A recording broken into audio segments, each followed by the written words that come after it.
A worker gets torn apart by something nobody has seen for 65 million years, and somehow this is just the beginning of the worst business idea in human history.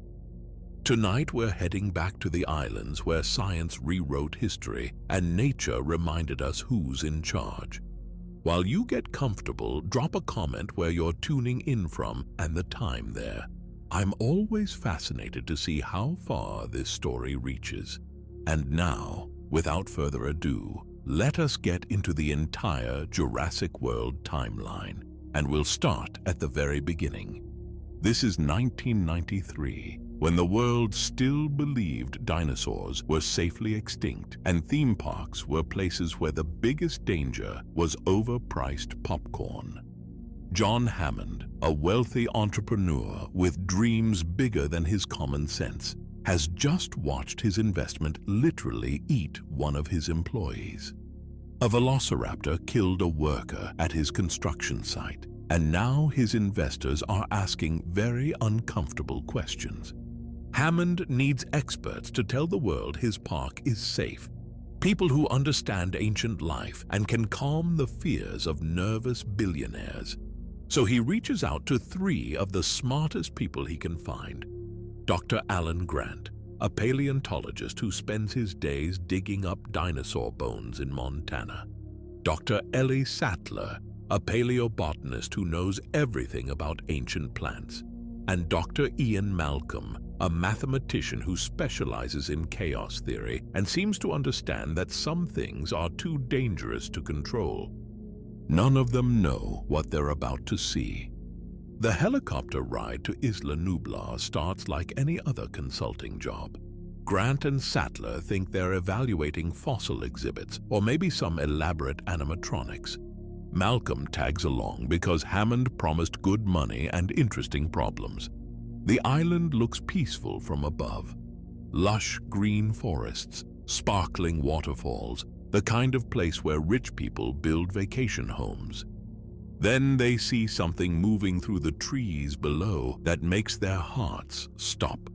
A living Brachiosaurus raises its head above the canopy, 40 feet tall, munching on leaves, breathing real air with real lungs. Grant actually faints. Sattler can't speak. Even Malcolm, who talks for a living, goes completely silent. They're looking at an animal that died out when the Rocky Mountains were still growing. Hammond's company, InGen, has cloned dinosaurs from ancient DNA. Not just one or two species, but entire herds of creatures from the Mesozoic era. The tour vehicle carries them through paddocks filled with Triceratops, Gallimimus, and Parasaurolophus.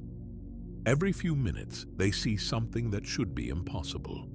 Living, breathing proof that extinction doesn't have to be permanent. Hammond's grandchildren, Lex and Tim Murphy, join the tour because their grandfather wants to share his achievement with family. The kids treat the whole thing like the world's coolest zoo. They don't understand that bringing back the dead always comes with a price. Malcolm keeps asking uncomfortable questions. How do you control animals that evolved to hunt and kill for millions of years? What happens when they figure out the fences aren't as strong as you think? How do you plan for problems you can't even imagine? Hammond waves off every concern with the confidence of someone who's never been eaten by his own products. The tropical storm arrives just as the tour begins. Rain pounds the island while lightning splits the sky. Perfect weather for things to go wrong, and Dennis Nedry has been planning for exactly this moment. Nedry runs the park's computer systems, which means he controls everything. The fences, the security cameras, the backup generators. Every system that keeps 40 tons of predator from wandering into the visitor center. Biosin, a rival bioengineering company, wants Hammond's secrets. They've offered Nedry enough money to buy his own island if he can steal dinosaur embryos from InGen's labs. Corporate espionage with teeth, literally. Nedry figures he can grab the embryos, shut down security for 15 minutes, and escape before anyone notices. He's calculated every variable except the most important one. When you're dealing with prehistoric predators, 15 minutes might as well be 15 hours. The power goes out across the entire park just as the tour vehicles reach the Tyrannosaurus paddock. Emergency lighting flickers and dies. Electric fences that were designed to stop a charging rhino suddenly become decorative wire. And somewhere in the darkness, something that weighs 7 tons and hasn't eaten in 12 hours starts testing the barriers that have kept it caged. Nedry drives through the storm toward the docks with a container full of stolen embryos worth millions of dollars. He's supposed to meet a boat that will carry him to safety and a new life. The money is real, the escape plan is solid, and the weather is perfect cover for his crime. He just needs to navigate unfamiliar roads in a tropical hurricane while every security system on the island reports equipment failures. What could possibly go wrong? The tour vehicles sit motionless in the rain outside the T-Rex paddock. Grant, Malcolm, the kids, and their lawyer, Donald Gennaro, wait for the power to return while something massive moves through the trees on the other side of the fence. Malcolm notices the water in his cup vibrating with each footstep. Heavy impacts that shake the ground and make the car windows rattle. Gennaro panics and abandons the kids to hide in a concrete restroom. Tim finds a pair of night vision goggles and starts playing with them like this is all an adventure. Lex complains about being hungry and wants to go back to the visitor center. Grant tries to keep everyone calm while secretly wondering if those fences were really as strong as Hammond claimed. Then a 40-foot section of electric fence topples over like it was made of cardboard. The Tyrannosaurus Rex steps through the gap and into their world. 7 tons of muscle and bone and teeth that evolution spent millions of years perfecting. She sniffs the air, testing for prey, learning the scents of these strange new creatures that have invaded her territory. The storm continues around her while she decides whether these metal boxes contain anything worth eating. Malcolm tries to distract the Rex with a flare. The bright light draws her attention away from the kids, giving Grant a chance to get them out of the car. But the lawyer hiding in the restroom starts screaming in terror, and sound travels very well in the rain. The T-Rex follows the noise, smashes through the concrete wall, and solves Gennaro's panic attack permanently. Tim and Lex end up trapped under their overturned tour vehicle while Grant leads them into the jungle. The T-Rex pushes the car around like a toy before losing interest and wandering back into the night. The kids survive their first encounter with prehistoric death, but they're still miles from safety and the power is still out.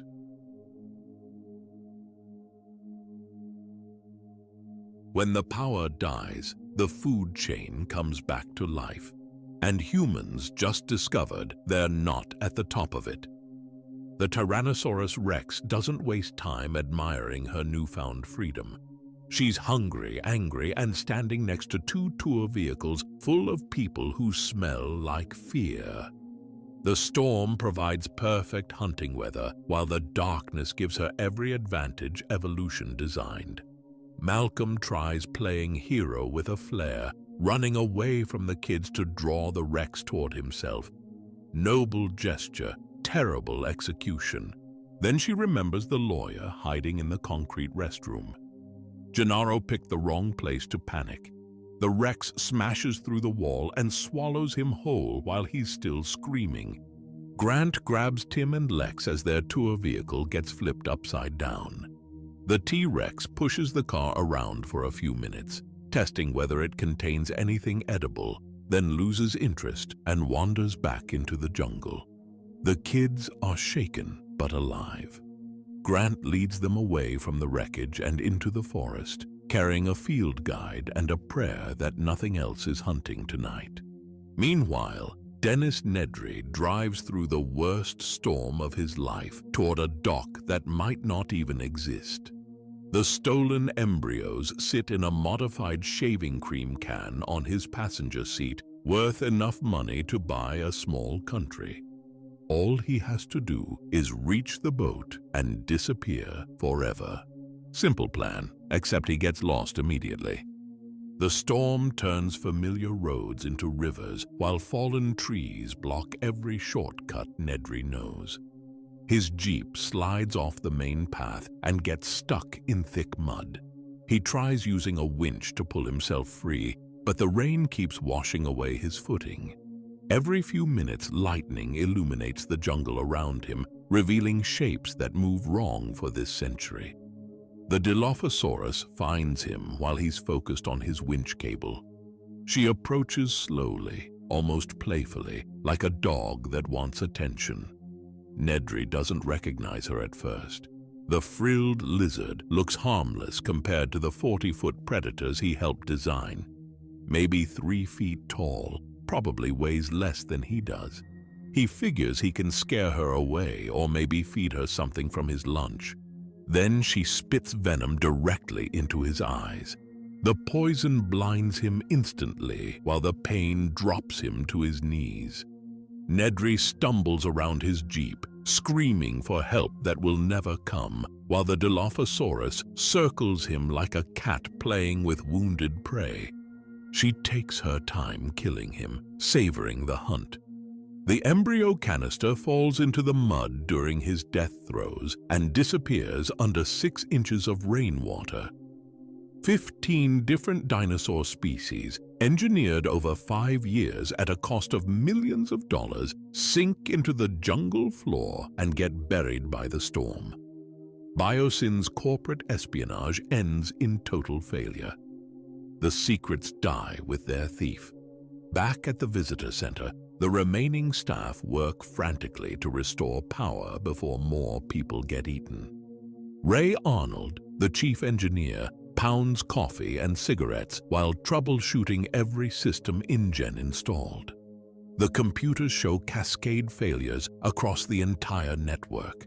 Fences down, security cameras dead, backup generators offline. Everything Nedry touched has turned against them. Arnold tries every remote fix he knows, but Nedry programmed the sabotage too well. The only solution is a manual reboot from the maintenance bunker, which means leaving the safety of the control room and walking through a park full of loose predators. Arnold volunteers for the job because he designed most of these systems himself. If anyone can get the power back online, it's him.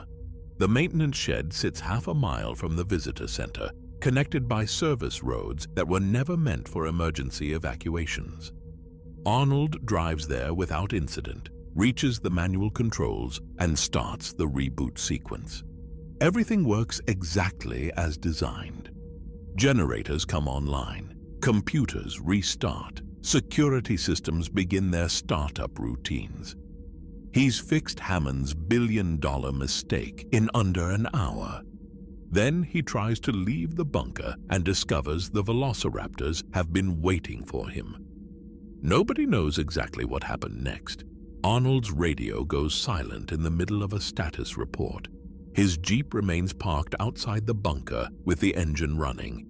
When Ellie Sattler and game warden Robert Muldoon arrive to investigate, they find his severed arm still wearing his InGen identification badge.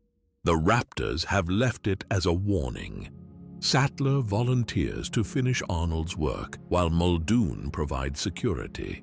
She's a scientist, not a soldier, but someone has to complete the power restoration, or everyone dies tonight. Muldoon knows the island better than anyone and carries enough firepower to stop a charging rhino. Together they might survive long enough to flip the switches Arnold died reaching.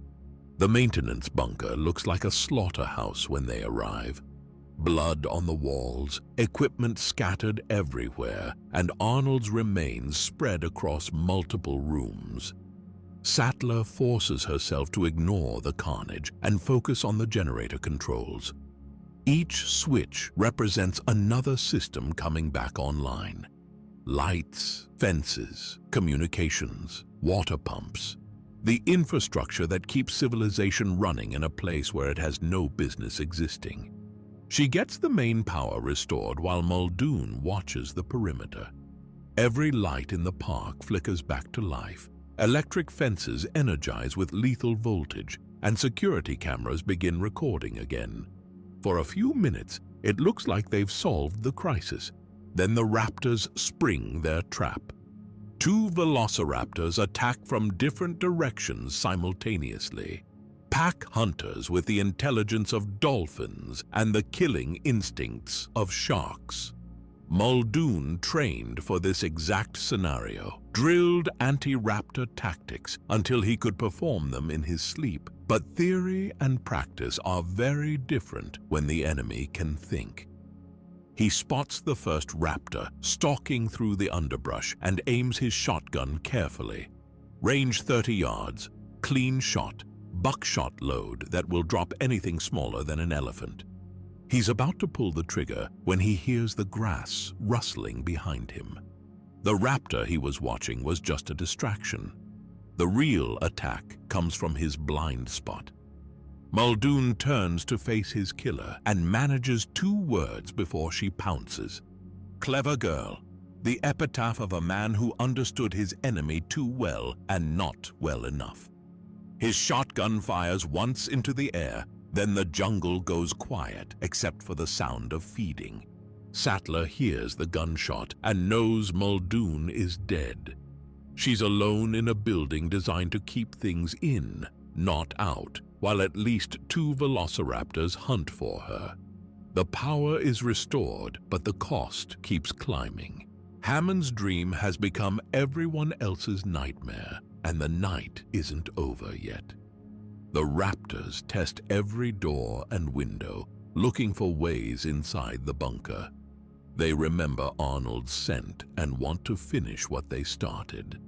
Sattler can hear them moving around the building, their claws scratching against metal walls while they search for weaknesses. She has a radio, a flashlight, and the growing certainty that she's about to become the 4th person to die for Hammond's ambition.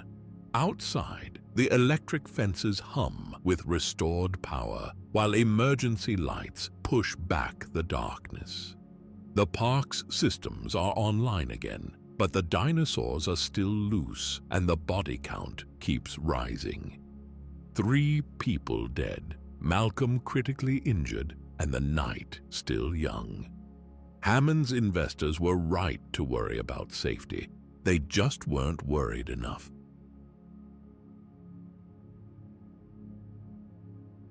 The most dangerous predators on the island aren't the biggest ones. They're the ones smart enough to open doors. Grant leads Tim and Lex through the jungle toward the visitor center, their only hope of finding shelter and communication equipment. The kids are exhausted, terrified, and starting to understand that their grandfather's dinosaurs aren't the friendly giants from picture books. Every sound in the darkness could be their last warning before something with teeth finds them. The visitor center looks abandoned when they finally reach it.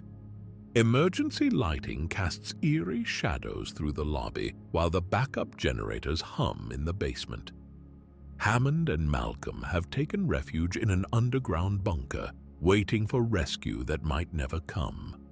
Malcolm's leg injury is getting worse, and Hammond's confidence has completely shattered. His dream park has become a killing field.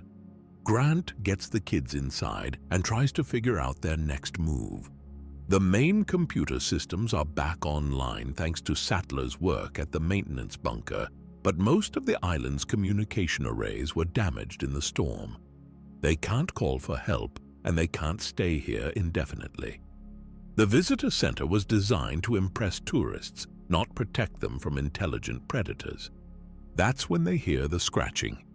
Two velociraptors have tracked them to the building.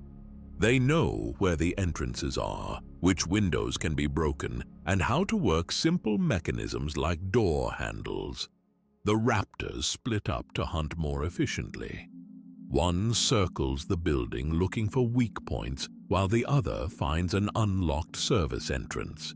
They communicate through low chirps and clicks, coordinating their attack like military specialists. Grant realizes they're being stalked by animals that are smarter than most people give them credit for. Tim and Lex hide in the visitor center's kitchen while Grant searches for weapons or an escape route.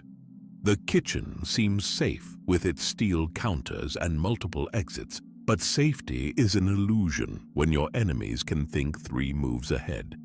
The first raptor enters through the dining area, moving slowly and deliberately, testing every shadow for hidden prey. Lex tries to stay quiet, but her breathing sounds like thunder in the silence. Tim holds perfectly still behind a steel prep table, watching the raptor's feet move across the polished floor. The predator knows they're in here somewhere. She just needs to find them before they find a way out. The raptor jumps onto the prep tables and starts hunting systematically. She checks every hiding spot with the patience of someone who's done this before, cabinet by cabinet, corner by corner, using her superior senses to narrow down where the children must be hiding. When she finally spots Lex's reflection in a metal surface, the real chase begins. Tim and Lex run through the kitchen like their lives depend on it, because they do. The raptor pursues them with terrifying speed, leaping over obstacles and cornering like a race car. Every pot and pan becomes a potential weapon or distraction. Every doorway represents escape or a dead end. The children have youth and desperation on their side, but the raptor has millions of years of evolution. Lex proves she's braver than anyone expected. When the raptor corners them near the walk-in freezer, she doesn't panic. Instead, she waits for the perfect moment and slams the heavy door shut, trapping the predator inside. The raptor throws herself against the door repeatedly, but industrial freezer locks are designed to keep things cold, not let them out. One down, but they can hear the second raptor searching other parts of the building. Grant and Sattler finally reunite with the children in the lobby, but their relief is short-lived. The remaining raptors have found them, and this time there's nowhere to run. The lobby's open design and multiple levels give the predators every advantage, while the humans cluster together like prey animals waiting for slaughter. The lead raptor, the one Muldoon called the Big One, approaches slowly. She's the pack leader, the problem solver, the one who figured out how to break out of the holding pen in the first place. She studies the humans carefully, calculating distances and angles, deciding which one to kill first. Then the Tyrannosaurus Rex crashes through the lobby like a force of nature. Rexy has been wandering the island all night, reclaiming territory that was stolen from her by electric fences and human arrogance. She's not trying to save anyone. She's simply asserting her dominance over other predators who've invaded her space. The raptors are competition, and apex predators don't share. The battle between Rexy and the Big One is brutal and brief. The raptor is fast and intelligent, but she weighs 200 pounds while the T-Rex weighs 14,000. Physics wins this fight before tactics even matter. Rexy grabs the Big One in her massive jaws and shakes her like a dog toy until the raptor stops moving. Rexy lets out a victory roar that echoes across the entire island, then smashes through the lobby's skeleton displays because she can. Fossilized bones scatter across the floor, while the queen of the dinosaurs reclaims her throne. Grant, Sattler, Tim, Lex, and Hammond use the distraction to escape through a side exit. They run toward the helipad, where rescue helicopters wait to evacuate anyone still alive. Behind them, Rexy continues destroying the visitor center, turning Hammond's monument to human achievement into rubble. The helicopter ride off Isla Nublar provides the survivors with their first moment of safety in 24 hours. Dinosaurs roam freely through areas that were supposed to contain them. The fences are broken, the security systems have failed, and there's nobody left alive to fix anything. Hammond stares down at his ruined dream while the helicopter carries them toward the mainland. Jurassic Park cost him everything: his company, his fortune, his reputation, and the lives of people who trusted him. The investors were right to worry about safety, but even they couldn't have predicted this level of catastrophe. InGen files for bankruptcy within weeks. The Costa Rican government declares Isla Nublar a restricted zone and forbids anyone from returning. Insurance companies refuse to pay claims related to dinosaur attacks, calling them acts of God or experimental hazards outside their coverage. Hammond's legal team spends years in court while families of the victims seek justice and compensation.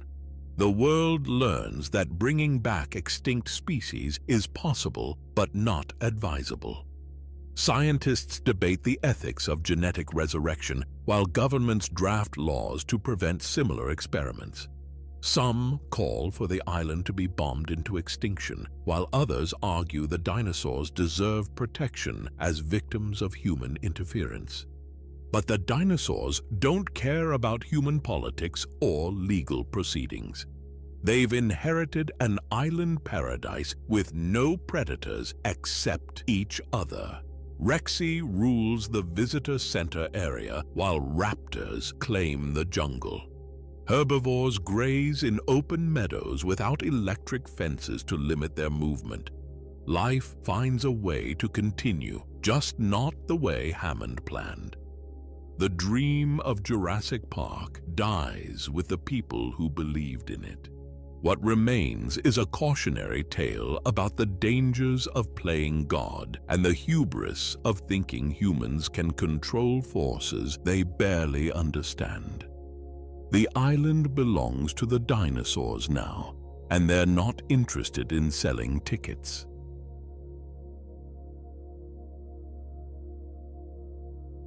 Four years after Jurassic Park collapsed, someone decided the problem wasn't bringing dinosaurs back from extinction. The problem was the location. InGen had a secret. While John Hammond was building his tourist attraction on Isla Nublar, his company was running a much larger operation on a second island called Isla Sorna. Site B, they called it. The factory where dinosaurs were actually born and raised before being shipped to the showroom. No visitors, no safety protocols, no pretense that humans were in control. Just dinosaurs living wild on 100 square miles of Costa Rican jungle. Then a British family decided to take their yacht for a vacation cruise near the restricted waters around Site B. Their young daughter spotted something moving on the beach and convinced her parents to let her explore. She thought the small lizard-like creatures were adorable. Compsognathus look harmless until they swarm. The little girl survived the attack, but her injuries reminded the world that dinosaurs were still out there. Peter Ludlow saw opportunity where others saw disaster. Hammond's nephew had spent 4 years watching InGen stock prices crater while lawyers divided up the company's remaining assets. The original Jurassic Park was a failure, but Ludlow believed the concept just needed better execution. Why build a theme park on a remote island when you could bring the dinosaurs to the customers? Hammond's San Diego facility had been sitting empty since the Nublar disaster. Ludlow saw dollar signs where Hammond had seen science. The plan was simple. Send a team to Isla Sorna, capture the most impressive specimens, and transport them to San Diego for public display. The dinosaurs were already there, already alive, already proving they could survive without human intervention. All InGen had to do was round them up. Hammond was dying, and he knew it. The stress of the Nublar incident had broken his health along with his fortune, but he still felt responsible for the creatures his company had created. Ludlow's plan would turn living dinosaurs into circus attractions, and Hammond couldn't allow that to happen. If he was going to die, he wanted to spend his final months protecting the animals he'd brought back from extinction. He reached out to Ian Malcolm with a desperate proposition.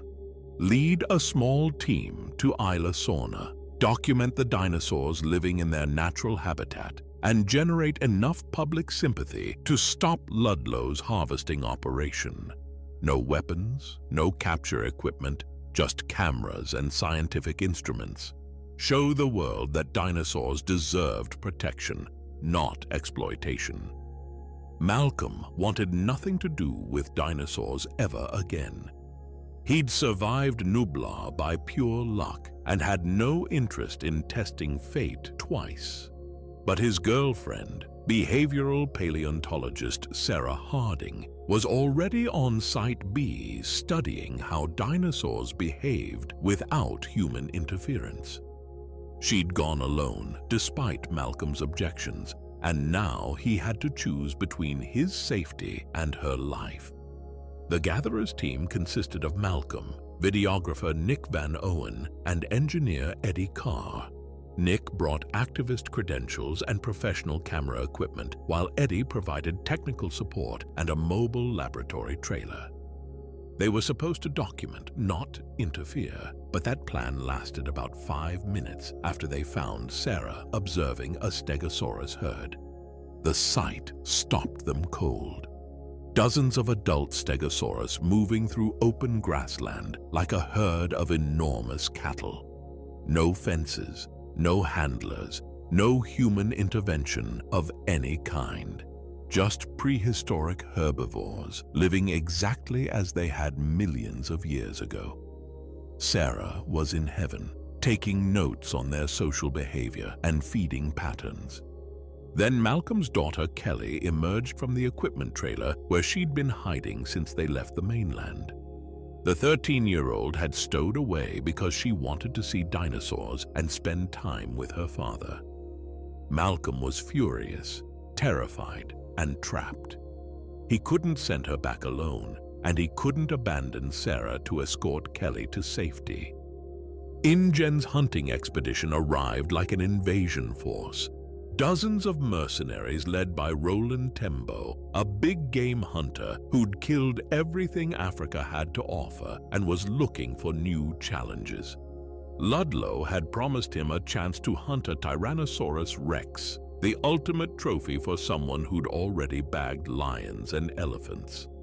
The rest of the team was there for the money, but Tembo was there for the thrill. They came prepared for war. Tranquilizer guns, capture nets, heavy machinery, and enough firepower to stop a charging elephant. Within hours, they'd rounded up a Parasaurolophus herd and captured a baby Tyrannosaurus Rex. The operation was efficient, professional, and completely heartless. They treated living creatures like inventory being collected for shipment. Nick and Sarah couldn't watch the capture operation without acting. That night, while the InGen team celebrated their successful hunt, the activists crept into their camp and opened every cage. Parasaurolophus, Pachycephalosaurus, and a dozen other species fled into the jungle while their captors slept. The baby T-Rex went with them, limping on a broken leg that would soon bring its parents looking for revenge.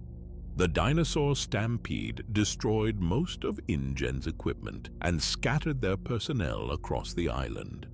Vehicles were crushed, communication gear was trampled, and their carefully planned operation turned into a survival situation overnight. Ludlow's corporate raiders found themselves stranded on an island full of angry dinosaurs with no way to call for help. But freeing the captive dinosaurs came with consequences nobody anticipated. The baby T-Rex was injured and crying for its parents, who were somewhere in the jungle listening to their offspring's distress calls. Adult Tyrannosaurus Rex are extremely protective of their young and completely willing to destroy anything they perceive as a threat to their family. The gatherers' team tried to help by taking the injured infant back to their trailer to set its broken leg. Sarah was a paleontologist, not a veterinarian, but she knew enough basic anatomy to splint the fracture and ease the baby's pain. It seemed like the right thing to do until they realized they'd just painted a target on themselves. Parent T-Rex can hear their babies calling from miles away, and they follow those calls no matter what stands in their way. The adult pair tracked their infant to the gatherers' camp just after sunset, when visibility was poor and escape routes were limited. They wanted their baby back, and they were willing to kill anyone who got in their way. Malcolm watched through the trailer window as 14,000 pounds of angry prehistoric parent approached their camp. The male and female moved together, communicating through low rumbles that vibrated through the ground. They'd found the humans who took their child, and they were ready to deliver justice with teeth the size of bananas. The confrontation was about to turn deadly, and there was nowhere to run.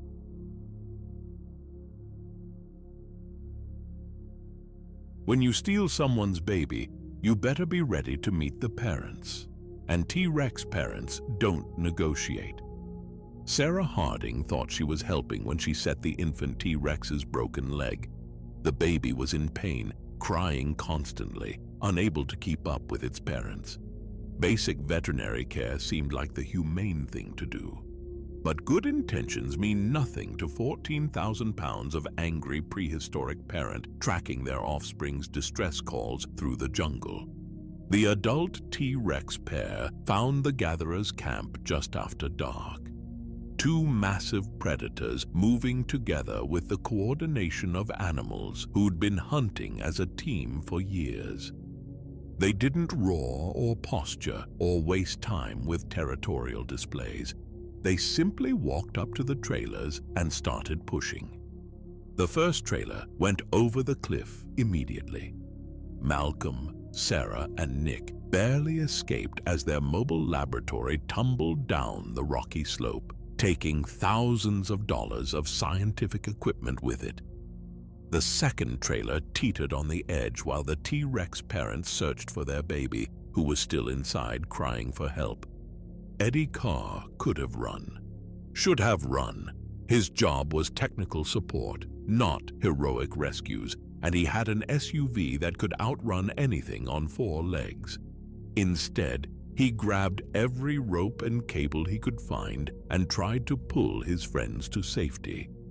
The trailer was sliding inch by inch toward a 100-foot drop, while 3 people trapped inside counted the seconds until they joined the equipment at the bottom.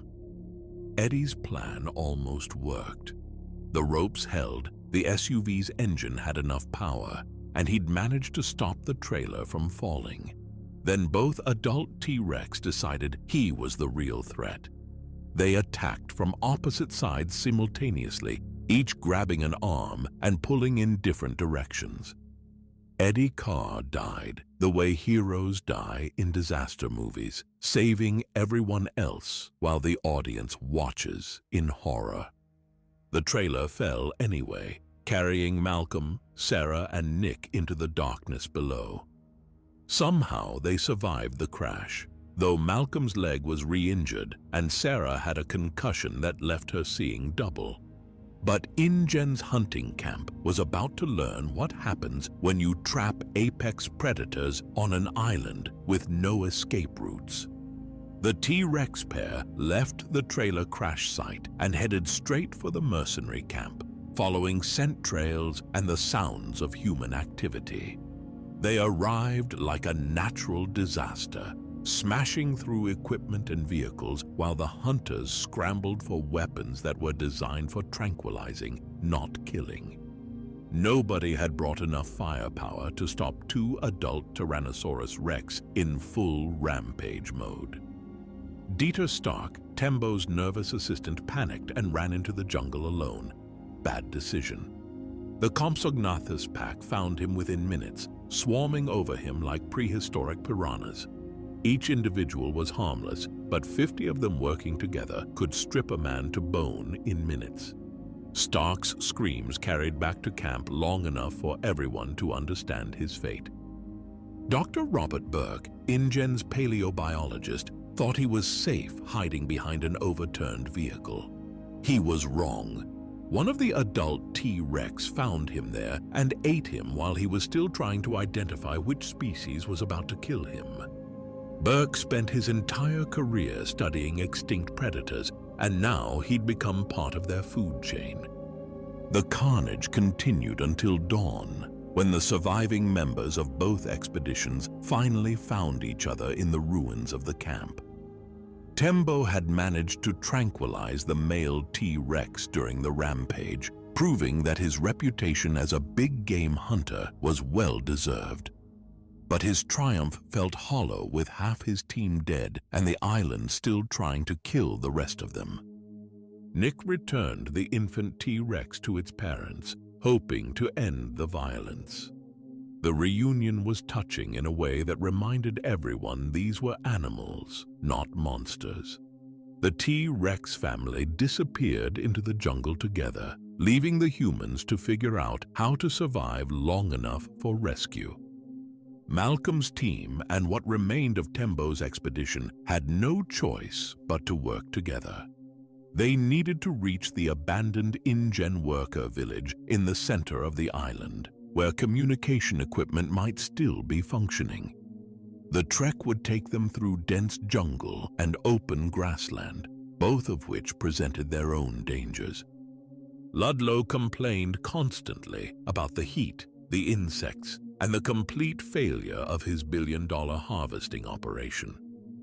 Tembo remained focused on survival, using his tracking skills to guide the group away from predator territories. Malcolm limped along on his re-injured leg, while Sarah documented everything with her remaining camera equipment.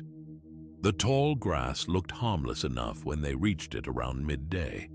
An open field stretching for several hundred yards, with the worker village visible in the distance. The grass was only chest-high, perfect cover for humans trying to avoid being seen by larger predators. What they didn't realize was that something smaller was already using it for the same purpose. Velociraptors hunt in tall grass the way sharks hunt in deep water. They're invisible until they attack, and by then, it's too late to run. The pack had been following the human group for hours, waiting for the perfect ambush site. The grass field was ideal for their hunting strategy. Ajay Sidhu, Tembo's second-in-command and closest friend, disappeared first. One moment he was walking next to Tembo, the next he was gone. No scream, no struggle, just empty air where a man had been standing. The grass barely moved as the raptors dragged him away. Two more hunters vanished before anyone realized they were under attack. The raptors were picking off stragglers at the edges of the group, using the tall grass to mask their movements. By the time Tembo understood what was happening, they'd lost 3 men to predators they couldn't see. The run to the worker village became a nightmare of glimpsed shadows and rustling grass. Every few steps, another raptor would appear, test the group's defenses, then vanish again. They were being herded like prey animals, forced toward destinations the pack had chosen for them. The village was abandoned but intact, with concrete buildings that offered real protection from the raptors. Malcolm's group and the surviving hunters barricaded themselves inside while the pack circled outside, testing doors and windows. These weren't the same raptors from Nublar. 4 years of living wild had made them smarter and more patient. Kelly Malcolm proved that courage runs in the family when a raptor broke through their defenses.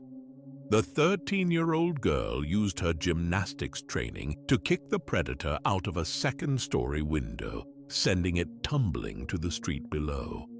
They found working radio equipment in the village's communication center and managed to contact the Costa Rican authorities. Rescue helicopters were dispatched immediately, but it would be hours before they arrived. The survivors had to hold their position while an unknown number of raptors waited outside for them to make a mistake. The rescue helicopters arrived at sunset, their rotor noise driving the raptors back into the jungle.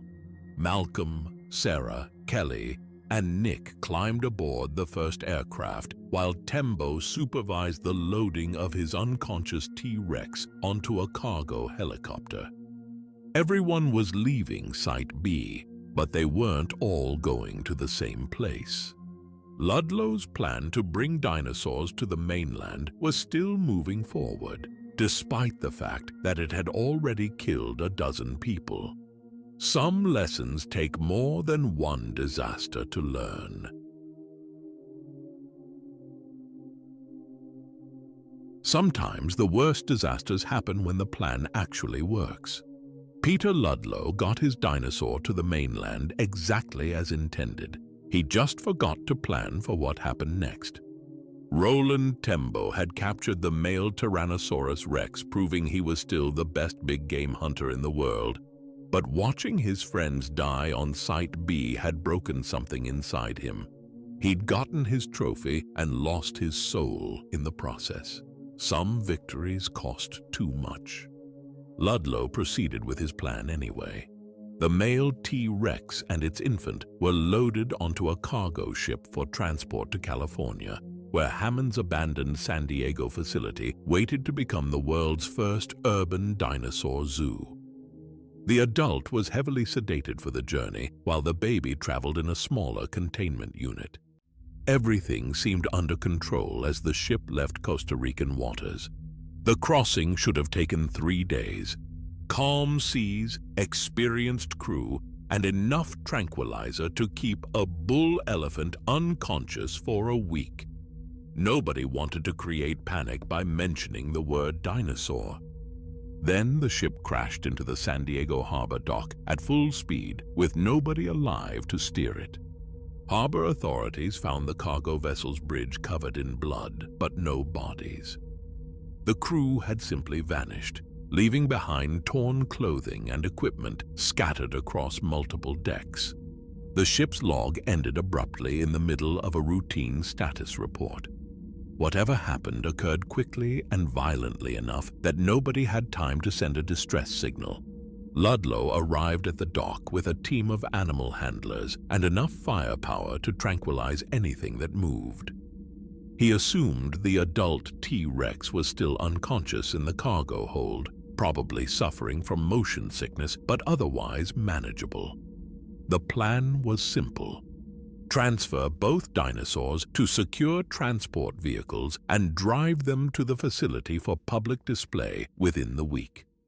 The cargo hold doors opened automatically when the ship's emergency systems activated. Standard procedure for a vessel in distress, designed to prevent trapped cargo from going down with the ship. Nobody had considered what might happen if the cargo was a 14,000-pound predator with a serious grudge against humanity. The male Tyrannosaurus Rex had awakened during the voyage and killed the entire crew before breaking free of his restraints. Days of being drugged, caged, and separated from his family had left him furious and desperate. When the hold doors opened, he saw his first opportunity for revenge and his first chance to search for his missing offspring. San Diego at night became a prehistoric hunting ground as the T-Rex wandered through suburban neighborhoods looking for his baby. He moved like a force of nature, crushing cars under his feet and pushing through buildings that got in his way. Every few blocks, he would stop and listen for the infant's distress calls, then change direction based on sounds only he could hear. A city bus full of late-night commuters became his first major obstacle. The driver slammed on the brakes and tried to reverse away from the massive predator blocking the street. Too slow, the T-Rex flipped the bus like a toy and investigated the screaming passengers inside. He wasn't particularly hungry, just confused and angry about being in an environment that smelled wrong. Malcolm and Sarah watched the carnage on television from their hotel room and realized they were the only people who understood what was happening. The T-Rex wasn't randomly destroying San Diego for fun. He was searching for his infant, following scent trails and audio cues that led him through the city in an increasingly desperate pattern. The baby was somewhere nearby, and the adult wouldn't stop looking until he found it. InGen's San Diego facility was only a few miles from the harbor, close enough for a T-Rex to detect his offspring's calls if the wind was right. The infant had been transferred there immediately after the ship docked, sedated but otherwise unharmed. Ludlow still believed he could salvage his dinosaur zoo concept if he could just get the adult back under control. Malcolm and Sarah raced to the facility, knowing they had maybe an hour before the T-Rex tracked his baby to the same location. The infant was being held in a medical examination room, still unconscious from tranquilizers but breathing normally. Getting him out of the building meant breaking several laws and probably ending both their careers, but they did it anyway. The plan was brilliant in its simplicity. Drive through San Diego with the infant T-Rex calling for his father, leading the adult away from populated areas and back toward the harbor. The baby's distress cries would be irresistible to his parent, who would follow the sound no matter where it led. Simple biology trumping complex logistics. It worked perfectly until they reached the dock. The adult T-Rex arrived just as Malcolm and Sarah were carrying the infant back to the cargo ship. The reunion was touching and terrifying at the same time. 14,000 pounds of relieved parent nuzzling his baby while humans tried to stay out of the way. Ludlow made his final mistake inside the ship's cargo hold. He thought he could secure the infant himself while the adult was distracted, proving his dominance over the animals he intended to display. Corporate arrogance meeting prehistoric justice. The San Diego rampage was over, but the damage had been done. The world had watched a dinosaur destroy a major American city on live television. The political response was swift and decisive. The United States and Costa Rican governments jointly enacted the Gene Guard Act, declaring Isla Sorna a protected nature preserve where dinosaurs could live without human interference. No tourism, no research, no commercial exploitation of any kind. The islands would be quarantined indefinitely while the animals lived out their lives in peace.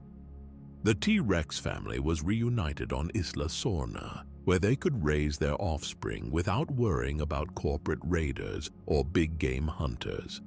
Other species thrived in the same protected environment, creating an ecosystem that existed nowhere else on Earth. The islands became a living museum of prehistory, maintained by nature instead of humans. Ludlow's urban dinosaur zoo died with him in that cargo hold. InGen filed for bankruptcy a second time while insurance companies refused to pay claims related to the San Diego incident. The company that had brought dinosaurs back from extinction finally went extinct itself, leaving only questions about whether the science had been worth the cost. The world learned that some genies can't be put back in their bottles.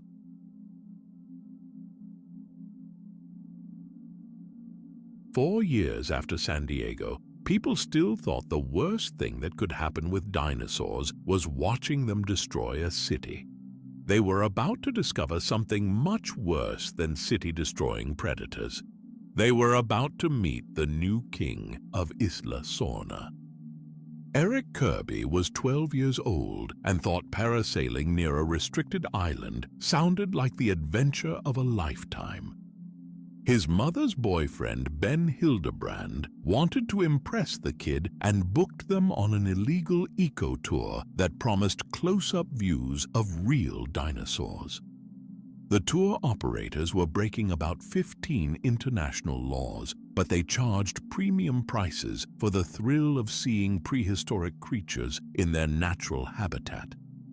The boat attack came out of nowhere. Something massive struck the vessel from underwater, probably a mosasaurus that had wandered into shallow water looking for prey. Ben and Eric barely had time to detach from the parasail before their boat disappeared beneath the waves. They drifted down through the canopy of Isla Sorna, crashing through branches and vines until the parachute caught in the trees. The kid should have been dead within hours, but somehow he figured out how to stay alive in a place where adult scientists had barely survived days. Paul and Amanda Kirby were divorced, bitter, and completely unprepared to mount a rescue operation on a restricted island. Paul owned a small plumbing supply business while Amanda worked in retail. Neither of them had the money or connections to hire professional mercenaries, but their son was missing, and the Costa Rican government refused to authorize any rescue missions to Site B. They came up with a plan that was part desperation and part criminal fraud. Dr. Alan Grant was still the world's leading expert on velociraptor behavior, and his research funding had dried up after years of bad publicity following the Jurassic Park disasters.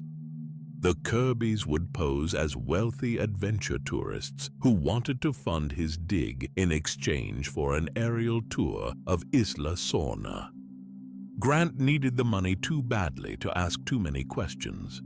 His Montana excavation was running out of funding, and universities were reluctant to support any research connected to InGen or dinosaur genetics.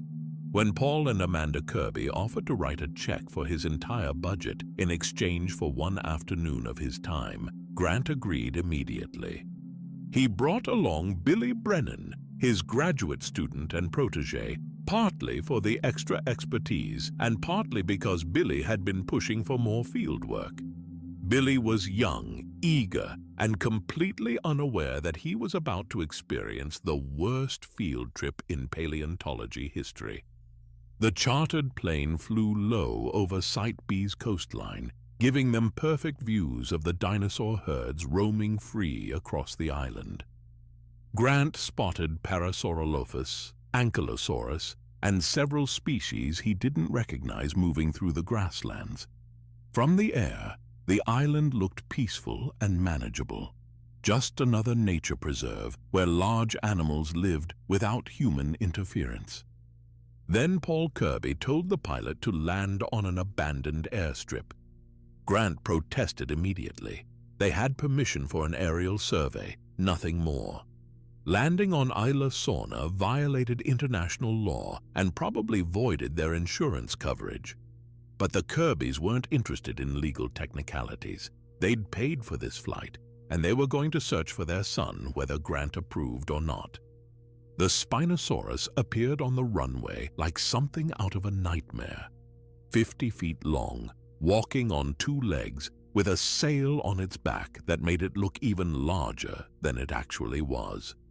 The Spinosaurus charged directly at the aircraft, moving faster than anything that size had any right to move. She slammed into the fuselage with enough force to crack the hull and send the plane skidding off the runway into the jungle. Cooper, the mercenary hired for security, died attempting to flee down the runway. His rifle might have stopped a charging lion, but it barely annoyed 50 feet of angry prehistoric predator. The Spinosaurus killed him while the plane was still sliding to a stop, then turned her attention to the aircraft itself. Nash tried to restart the plane, but the Spinosaurus tore into the cockpit before they could escape. She grabbed the cockpit in her massive jaws and shook the plane like a dog toy. The aircraft crashed into the trees seconds later, leaving the survivors stranded on Site B with no way to call for help. Grant's encounter with the T-Rex was short-lived, turning violent the moment it clashed with the Spinosaurus. Instead, it became a funeral. The familiar predator emerged from the jungle and immediately challenged the Spinosaurus for territorial dominance. Two apex predators, each believing they owned this stretch of forest, each willing to fight to the death to prove it. The battle was brutal and quick. Though the T-Rex had its famous bite force, the Spinosaurus overpowered it with its reach, speed, and claws designed for grappling with prey. When she got her jaws around the T-Rex's neck and twisted, 65 million years of evolutionary dominance ended with a sickening crack. The Spinosaurus roared her victory while the T-Rex's body settled into the jungle floor. Site B had a new apex predator, and she'd just announced her presence to every living thing on the island. The familiar rules no longer applied. Everything Grant thought he knew about dinosaur behavior had just been rewritten. Paul and Amanda finally admitted the truth about their mission. They weren't wealthy tourists funding paleontological research. They were desperate parents looking for their missing son, and they'd lied to everyone to get them here. Grant was furious. Billy was terrified, and they were all stuck on an island where the food chain had just been violently reorganized. The search for Eric led them through abandoned InGen facilities that had been overgrown by 4 years of tropical vegetation. They found Ben's skeletal remains still tangled in his parasail, picked clean by scavengers but still wearing his climbing harness. Eric was nowhere to be found, and the chances of a 12-year-old surviving alone on Site B seemed impossible. Then, the kid saved Grant's life. Eric emerged from the jungle like a miniature survivalist, armed with smoke grenades he'd scavenged from InGen equipment and enough wilderness skills to make a Boy Scout jealous. He'd been living in abandoned buildings, drinking rainwater, and avoiding predators for weeks. The velociraptor that was stalking Grant didn't see the ambush coming until smoke grenades started exploding around her. The reunion was emotional and brief. They still needed to find a way off the island, and Eric's survival had been pure luck that couldn't last indefinitely. But the boy had learned things during his weeks alone that the adults needed to understand. Site B wasn't the same island that had been abandoned in 1997. Eric discovered remnants of facilities suggesting unauthorized activity had occurred on Site B after the evacuation. Eric had explored laboratories filled with embryonic development chambers and genetic modification equipment. The Spinosaurus and other unrecognized species were proof that someone had continued the dinosaur breeding program in violation of international law. Grant realized the implications immediately. InGen's bankruptcy hadn't ended their research, just moved it off the books. The Spinosaurus had been bred specifically to be larger and more aggressive than anything in the original catalog. Someone had been trying to create the ultimate predator, and they'd succeeded beyond their worst expectations. Now that predator was hunting them through a jungle where the old rules no longer applied.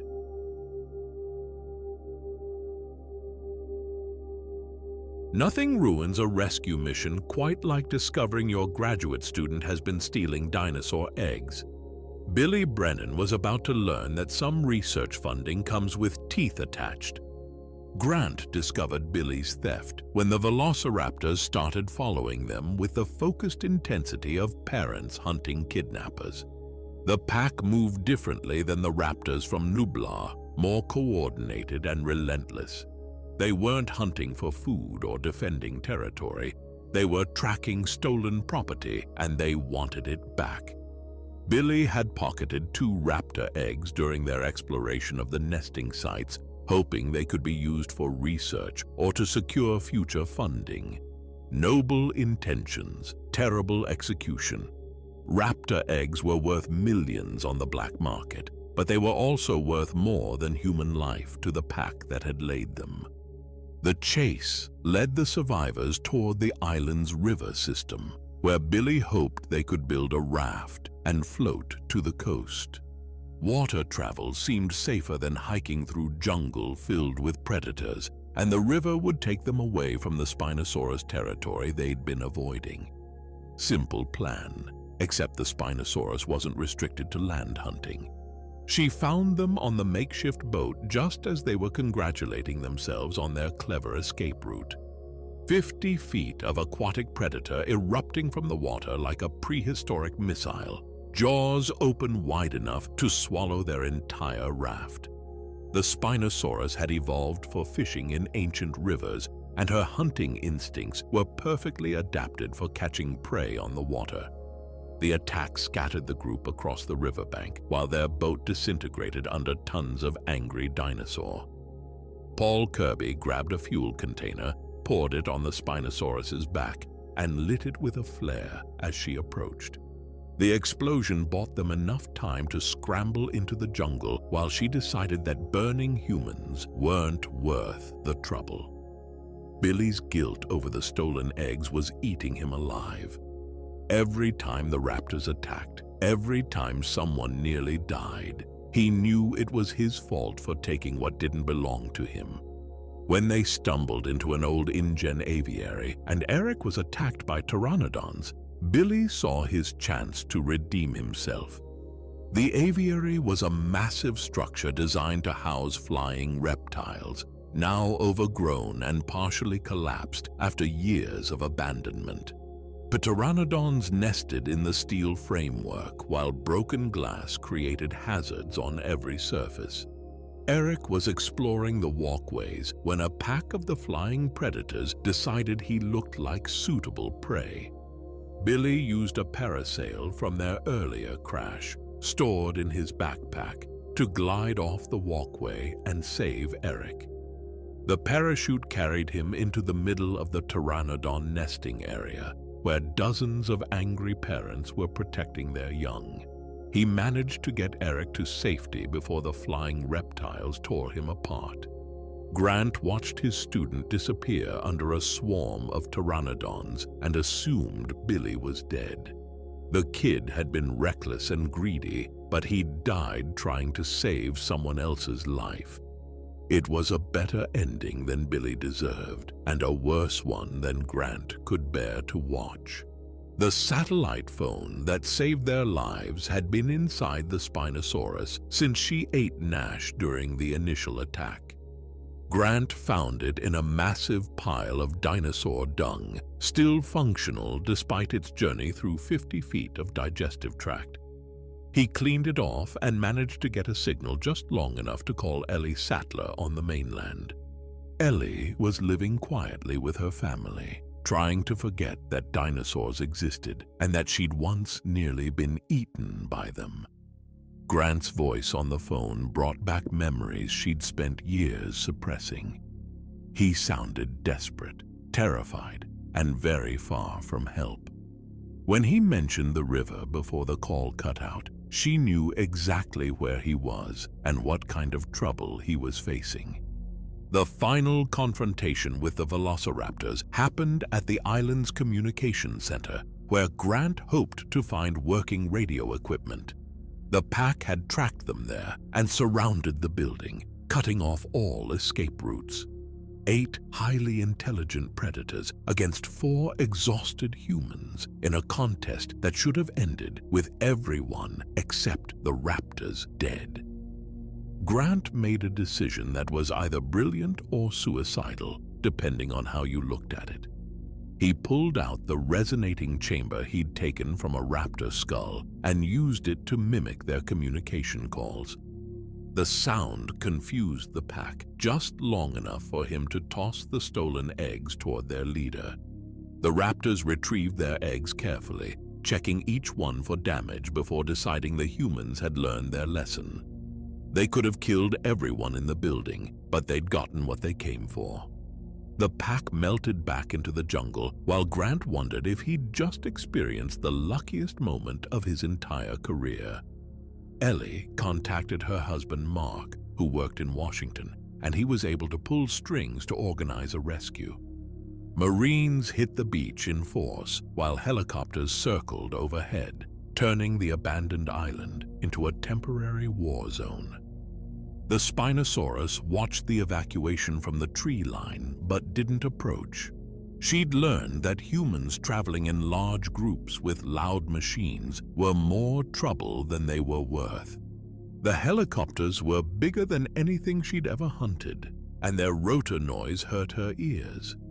Better to let them leave and return to the familiar business of ruling her jungle kingdom. Grant was surprised to discover that Billy had survived his encounter with the pteranodons. The military had found him broken and bleeding, but alive, rescued by the same helicopters that were evacuating the rest of the survivors. Billy would need months of surgery and physical therapy, but he'd live to regret his greed and appreciate his second chance. Eric's reunion with his parents was emotional and complicated. Paul and Amanda were thrilled to have their son back alive, but they'd also learned some uncomfortable truths about their family during the crisis. Divorce was still inevitable, but they'd found new respect for each other as parents willing to risk everything for their child. The flight back to the mainland gave Grant time to reflect on the unknown species they'd encountered and the unanswered questions about Isla Sorna. The Spinosaurus was proof that someone had continued the genetic engineering program after the company's official bankruptcy. Government agencies would want answers about who was funding illegal dinosaur research and why Site B had been used as an unsupervised laboratory. Those answers would be buried in classified files and sealed court documents. The public would never learn about InGen's post-evacuation activities or the new species that had been created without oversight. Official reports would describe the rescue mission as a routine extraction of stranded civilians from a restricted wildlife preserve. Isla Sorna returned to its isolation, protected by international law and patrolled by military vessels that turned away unauthorized visitors. The Spinosaurus ruled the jungle while velociraptors adapted to her presence and other species learned new survival strategies. The island's ecosystem was evolving in ways that Hammond had never imagined and InGen had never intended. The age of secret experiments was ending, but the age of corporate ambition was just beginning. Someone, somewhere, was already planning the next phase of dinosaur exploitation. The only question was whether they'd learned anything from the disasters that had come before. 22 years after Hammond's dream turned into a nightmare, someone decided the problem was never dinosaurs. The problem was that the first park wasn't profitable enough. Masrani Global Corporation bought InGen's intellectual property from bankruptcy court and spent the next decade turning Isla Nublar into exactly what Hammond had envisioned. A fully operational dinosaur theme park where families could safely observe prehistoric creatures while spending money on overpriced souvenirs.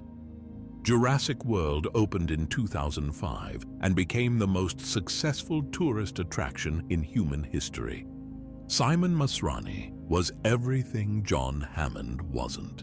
A successful businessman who understood that dinosaurs were just another form of entertainment, like roller coasters or water slides, but with more teeth.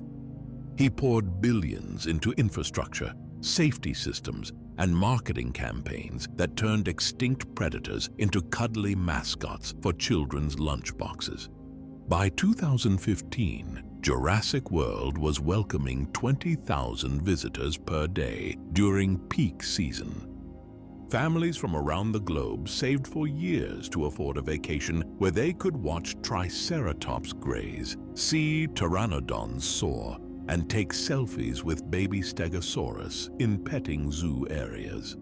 The park had turned Hammond's scientific achievement into a corporate goldmine. Operations manager Claire Deering ran the daily business with the efficiency of someone who viewed dinosaurs as inventory and guests as revenue streams.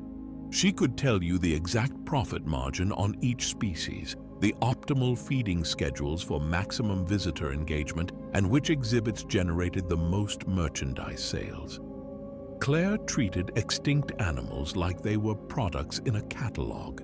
Her nephews, Zach and Gray Mitchell, were visiting for the weekend, but Claire was too busy managing 20,000 guests to spend quality time with family. The boys were handed off to an assistant and given VIP passes while their aunt focused on quarterly attendance figures and investor presentations. Parenting by corporate proxy, with theme park attractions serving as babysitters. Meanwhile, Owen Grady was doing something that should have been impossible.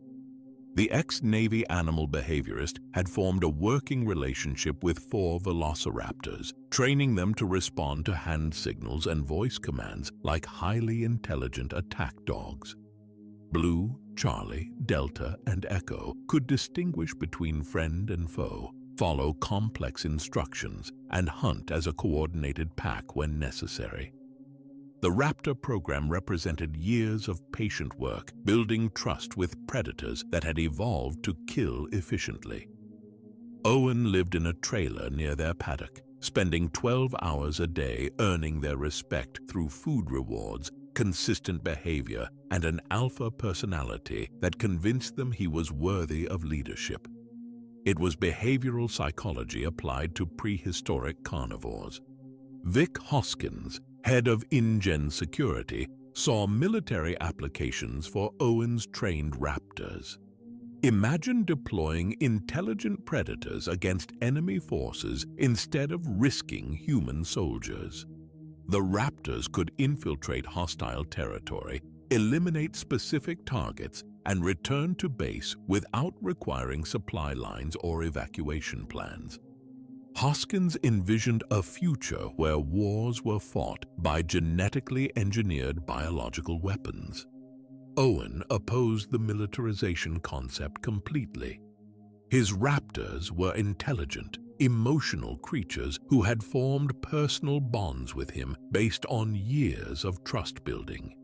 They weren't programmable weapons to be aimed at human targets.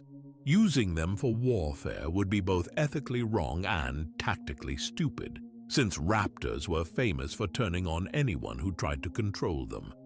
The corporate pressure to increase attendance led Dr. Henry Wu and his genetics team toward increasingly ambitious projects. Wu had worked on the original Jurassic Park disaster and spent 2 decades perfecting the science of genetic resurrection. Now he was being asked to create something more exciting than regular dinosaurs. Something bigger, scarier, and guaranteed to generate positive social media buzz. The Indominus Rex was Wu's masterpiece of genetic engineering. Larger than a T-Rex, more intelligent than a velociraptor, and equipped with abilities borrowed from multiple species through careful DNA splicing. She could change her skin color like a cuttlefish, mask her thermal signature like a tree frog, and communicate with other species using vocalizations from her genetic donors. Masrani and Claire planned to unveil their new attraction with the pride of executives launching a revolutionary product. The Indominus paddock was built to contain the largest predator in park history, with 40-foot walls, steel-reinforced concrete, and enough security systems to stop a small army. They'd created the ultimate dinosaur for guests who found regular T-Rex boring. Owen's evaluation of the enclosure identified problems immediately. The Indominus had been raised in isolation, without contact with other animals or natural social development. She was essentially a psychopath with 40-foot claws, intelligent enough to plan but lacking any moral restraints on her behavior. Solitary confinement had created a monster even more dangerous than her genetics intended. The creature's intelligence became apparent during Owen's inspection. She'd been tracking the movement patterns of security cameras, learning the schedules of feeding staff, and testing different sections of her enclosure walls for weaknesses. The Indominus was planning her escape with the patience of someone who had nothing but time and everything to gain from freedom. Her thermal masking ability let her fool the paddock's infrared sensors, creating dead zones where security systems couldn't detect her presence. When staff entered the enclosure believing she'd escaped, the Indominus was actually hiding against the wall, waiting for them to get close enough to kill. One keeper was killed during the initial encounter with the Indominus before the rest of the team realized the danger. The breakout was swift and decisive. The Indominus slaughtered the humans who'd entered her paddock, then pushed through the reinforced gate that was supposed to contain her. Years of planning and genetic advantages gave her every tool she needed to escape captivity and explore an island full of potential prey. Claire's first instinct was damage control. A loose predator represented negative publicity, potential lawsuits, and decreased quarterly revenue. She wanted the situation resolved quietly and quickly, with minimal disruption to guest activities and maximum protection for the park's reputation. Business concerns were more important than human safety. Owen understood the reality better than anyone in corporate management. The Indominus Rex wasn't just a bigger dinosaur. She was a hybrid predator with abilities no natural animal possessed, intelligence that surpassed most human planning, and zero experience with the social constraints that kept other species from becoming mass murderers. They'd created the perfect killing machine and given her 20,000 potential victims to hunt. The Indominus was loose on an island full of families, and she was about to teach everyone why genetic engineering should have stayed in the laboratory.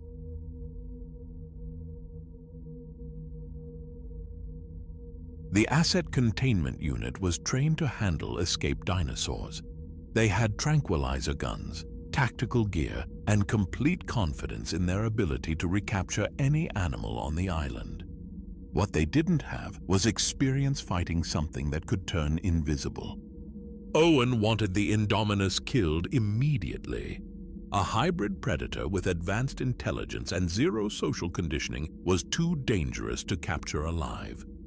Every minute she remained free increased the body count and the chances of a park-wide disaster.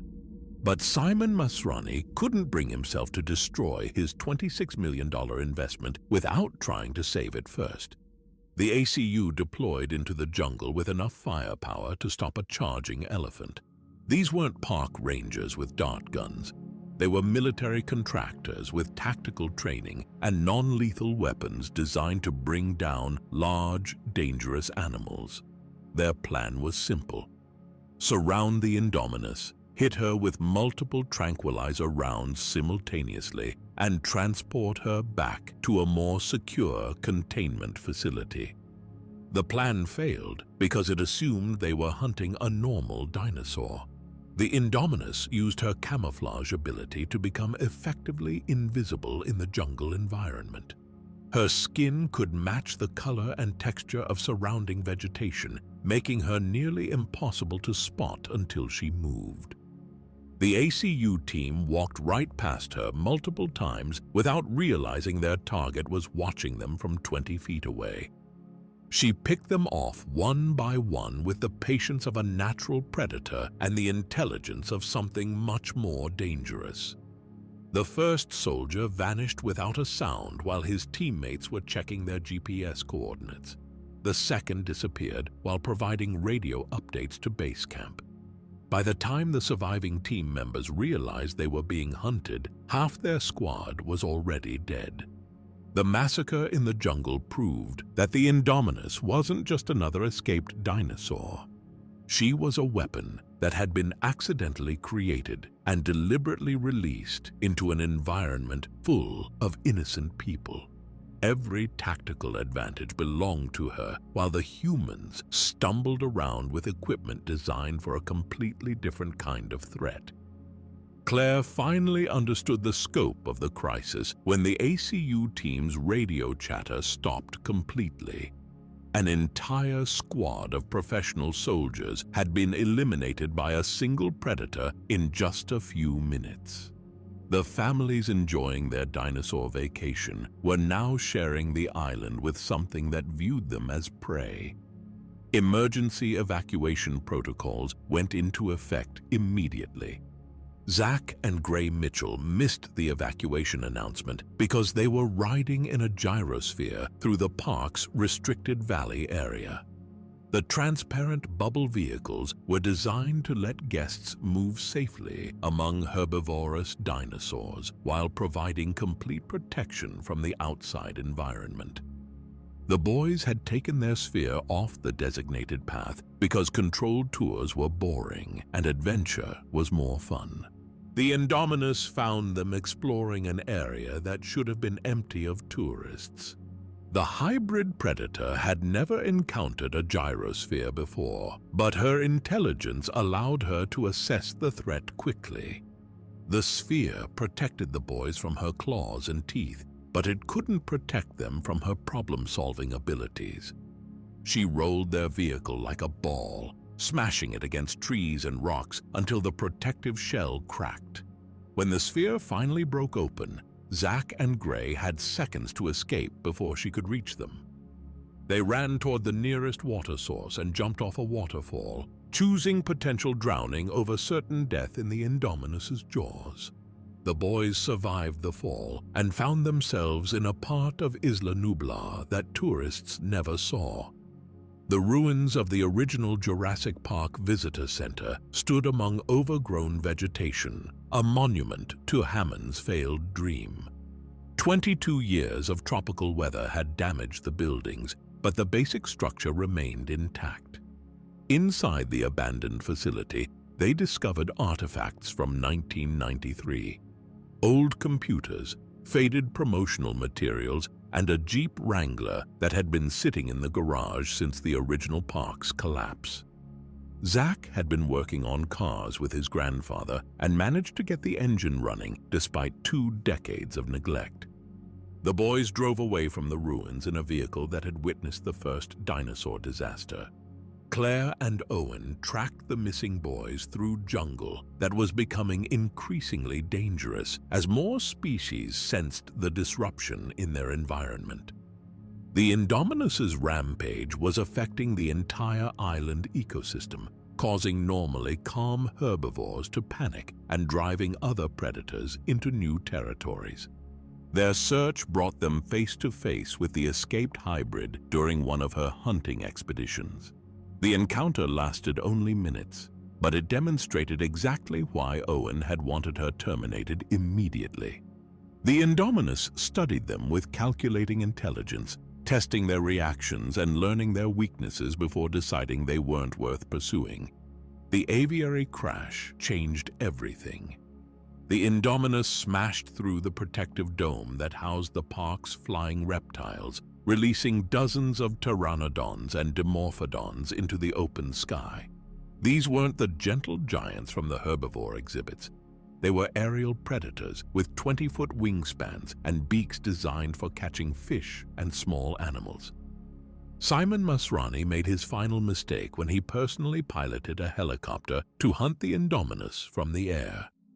The CEO was an experienced pilot, but he wasn't prepared for the chaos that erupted when the flying reptiles escaped their enclosure. A pteranodon struck his rotor during the attack run, sending the aircraft spinning out of control. The helicopter explosion killed Masrani instantly and removed the last voice of moderation from the crisis response. With the park's owner dead and the situation deteriorating rapidly, corporate protocols gave way to military thinking. The people left in charge would make decisions that prioritized containment over human safety. The pterosaur attack on Main Street turned the theme park into a war zone. Families enjoying lunch at outdoor restaurants found themselves fighting for their lives against flying predators that swooped down from above. Parents covered their children while pteranodons snatched purses, backpacks, and anything else that caught their attention. Zara, Claire's personal assistant, became the attack's most visible victim. She was carrying Gray's babysitting duties when the pterosaurs swarmed the plaza, and she got caught in the chaos while trying to protect the boy. A pteranodon grabbed her and carried her high above the crowd before dropping her into the Mosasaurus lagoon. The Mosasaurus had been the park's most popular attraction, a prehistoric whale that performed feeding demonstrations for cheering crowds. But the marine reptile didn't distinguish between scheduled meals and unexpected opportunities. She launched herself out of the water to catch both Zara and the pteranodon that had dropped her, swallowing them both in a single massive bite. Armed security guards finally restored order by shooting down the remaining flying reptiles, but the damage was done. Tourists who had come to see dinosaurs safely contained behind barriers were now hiding in gift shops while emergency services tried to evacuate 20,000 people from an active disaster zone. The park's communication systems broadcast evacuation instructions while ferry boats began loading passengers at the harbor. Most visitors had no idea what was happening beyond their immediate area. But word was spreading through social media that Jurassic World was experiencing a major incident involving loose dinosaurs. Owen's trained raptors remained secure in their paddock, but Vic Hoskins was already making plans to deploy them against the Indominus. The hybrid predator had proven that conventional weapons and tactics were useless against her abilities. Only another prehistoric predator might have the speed and intelligence necessary to bring her down. The stage was set for the final confrontation between different approaches to dinosaur management. Corporate profit motives had created the problem. Military solutions were about to make it worse. And somewhere in the jungle, the Indominus Rex was learning that humans were even easier to hunt than she'd expected.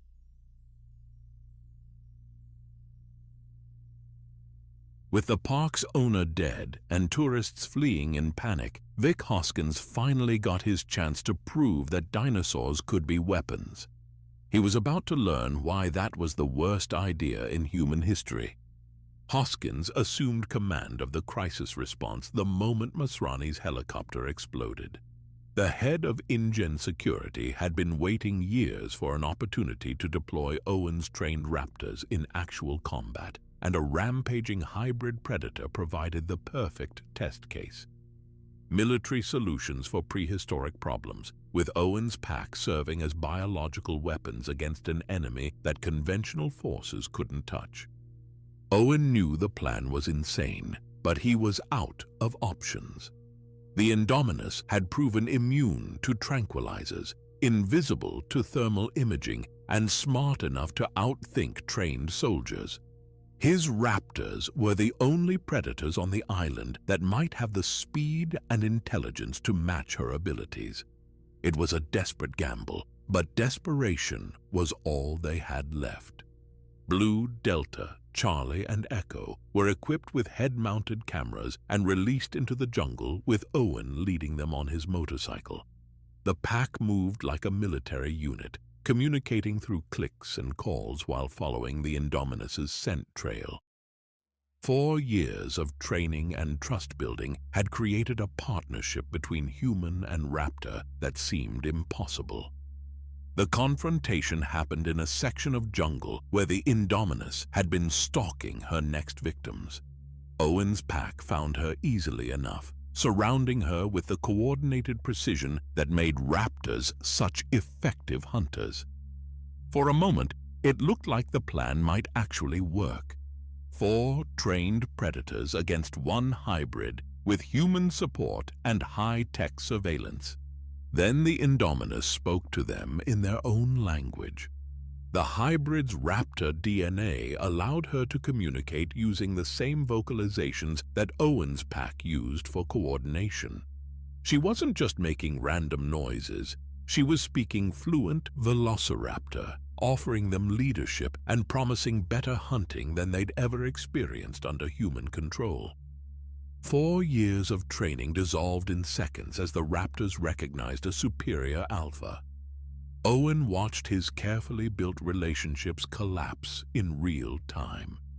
Blue, Delta, Charlie, and Echo turned away from him and toward the Indominus, accepting her as their new pack leader with the brutal efficiency that made them apex predators. The human who had fed them, trained them, and earned their respect was instantly demoted to prey status. The resulting firefight was chaos and carnage. InGen soldiers found themselves caught between their former allies and an enemy they couldn't see coming. The Raptors used tactics Owen had taught them, coordinating attacks and exploiting weaknesses with deadly precision. Charlie died in the crossfire, but not before helping to eliminate several humans who had thought they were on the same side. The Indominus vanished into the park during the battle, leaving Owen's surviving Raptors to hunt the soldiers who had brought them here. The weaponization experiment had backfired spectacularly, turning trained allies into enemy combatants in the span of a single conversation. Hoskins had gotten his proof that dinosaurs could be military assets.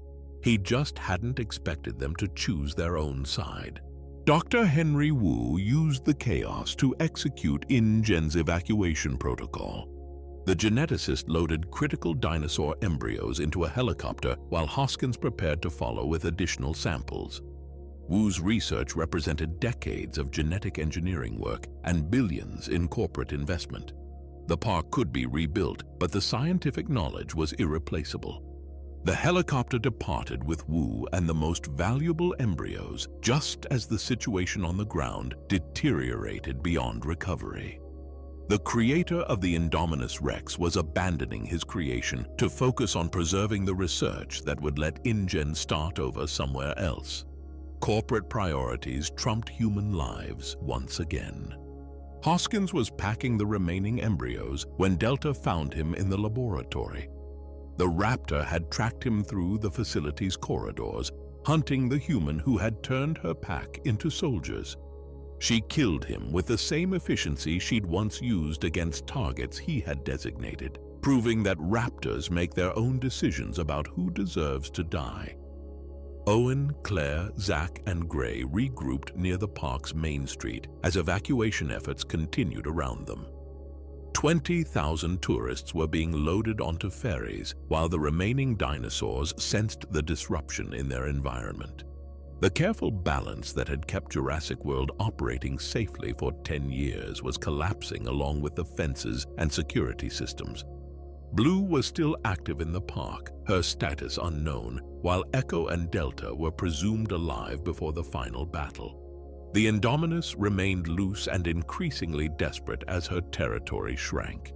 Rexy, the park's veteran T-Rex, was the only major predator still contained, but her paddock was located dangerously close to the evacuation routes.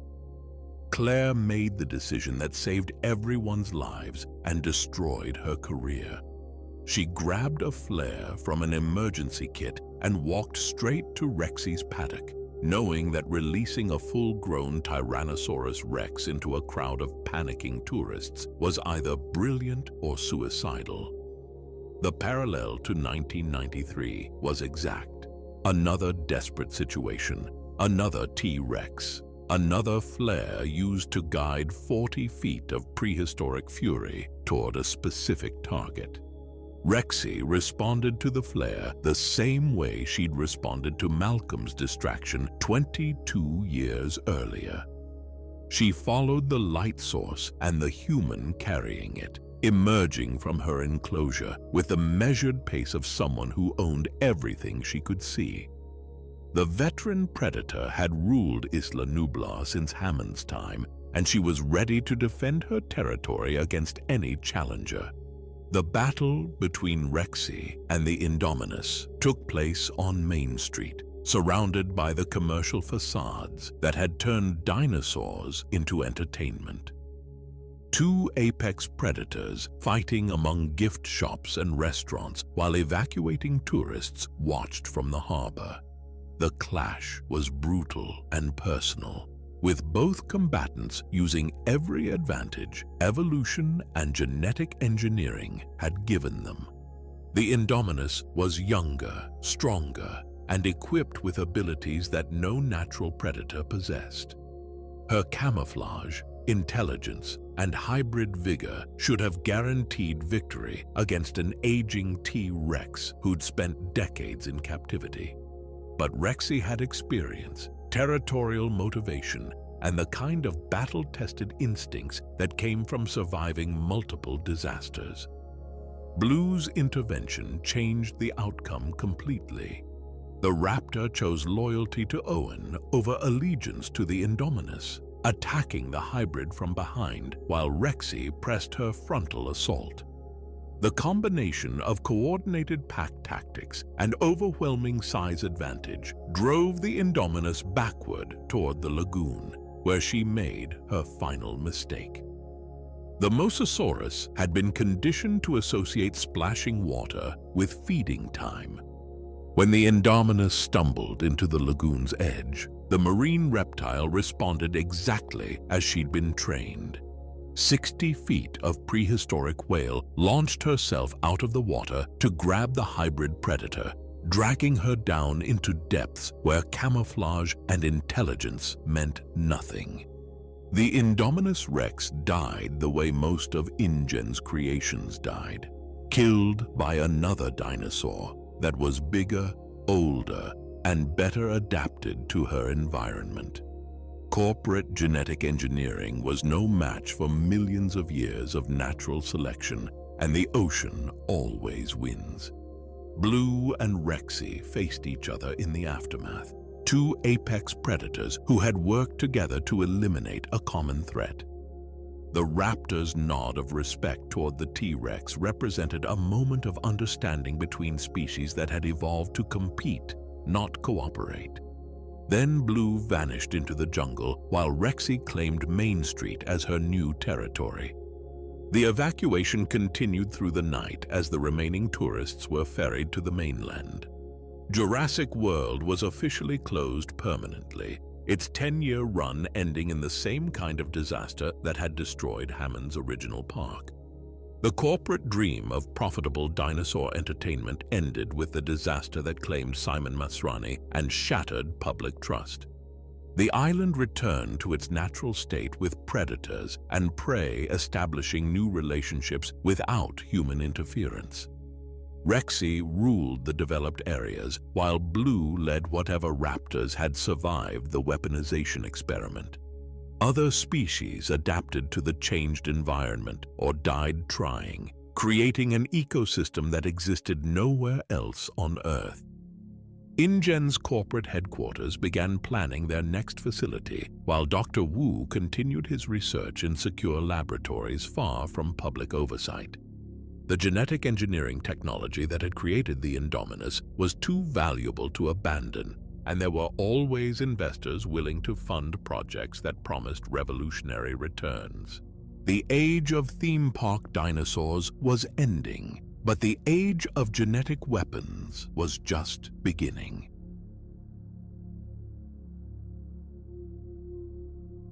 Three years after Jurassic World collapsed, nature decided to finish what corporate greed had started.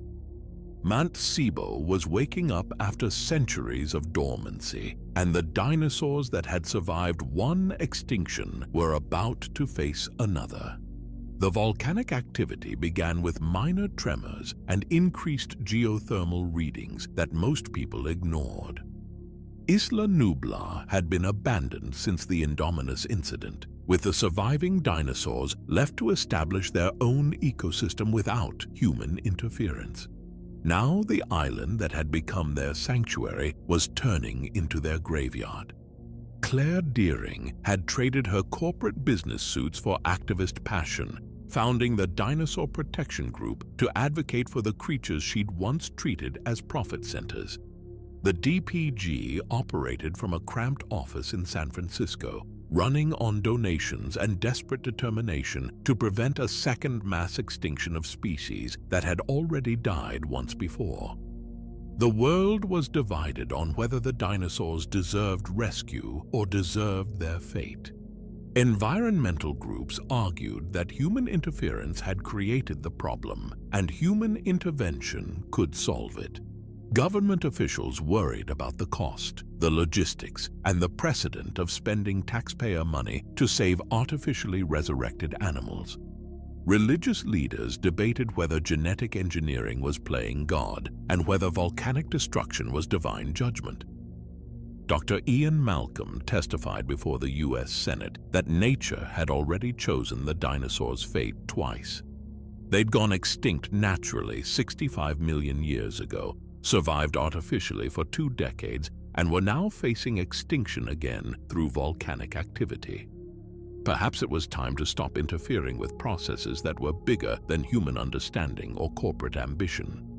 The Senate voted to let nature take its course. No federal funding for evacuation efforts, no military support for rescue operations, no government involvement in what they classified as an environmental disaster affecting artificially created life forms. The dinosaurs would live or die based on their own ability to survive volcanic destruction. Benjamin Lockwood had been John Hammond's partner in the original genetic engineering research, but the two men had parted ways over ethical disagreements about cloning technology. Now elderly and confined to his Northern California estate, Lockwood wanted to complete the work they'd started together by saving the creatures they'd brought back from extinction. Eli Mills, Lockwood's estate manager, approached Claire with a private rescue proposal. The Lockwood Foundation would fund a complete evacuation of Isla Nublar, relocating the surviving dinosaurs to a secure sanctuary island where they could live without volcanic threats or human interference. It sounded like the perfect solution to an impossible problem. Claire agreed to participate, but the mission required Owen Grady's expertise with velociraptor behavior. Blue was the last surviving member of her pack, and her intelligence made her the most valuable animal on the island from both scientific and conservation perspectives. Only Owen had the relationship necessary to approach her safely. Owen had been living alone in a cabin he'd built in the Sierra Nevada mountains, trying to forget that dinosaurs existed and that he'd once trained prehistoric predators like they were sophisticated attack dogs. The Jurassic World disaster had broken something inside him, and he'd chosen isolation over involvement in any future dinosaur-related activities.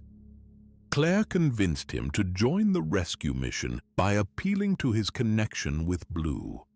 The Raptor was alone on an island that was about to explode, and she would die unless someone who understood her behavior could get close enough to help. Owen's sense of responsibility toward the animal he'd trained and protected won out over his desire to stay uninvolved.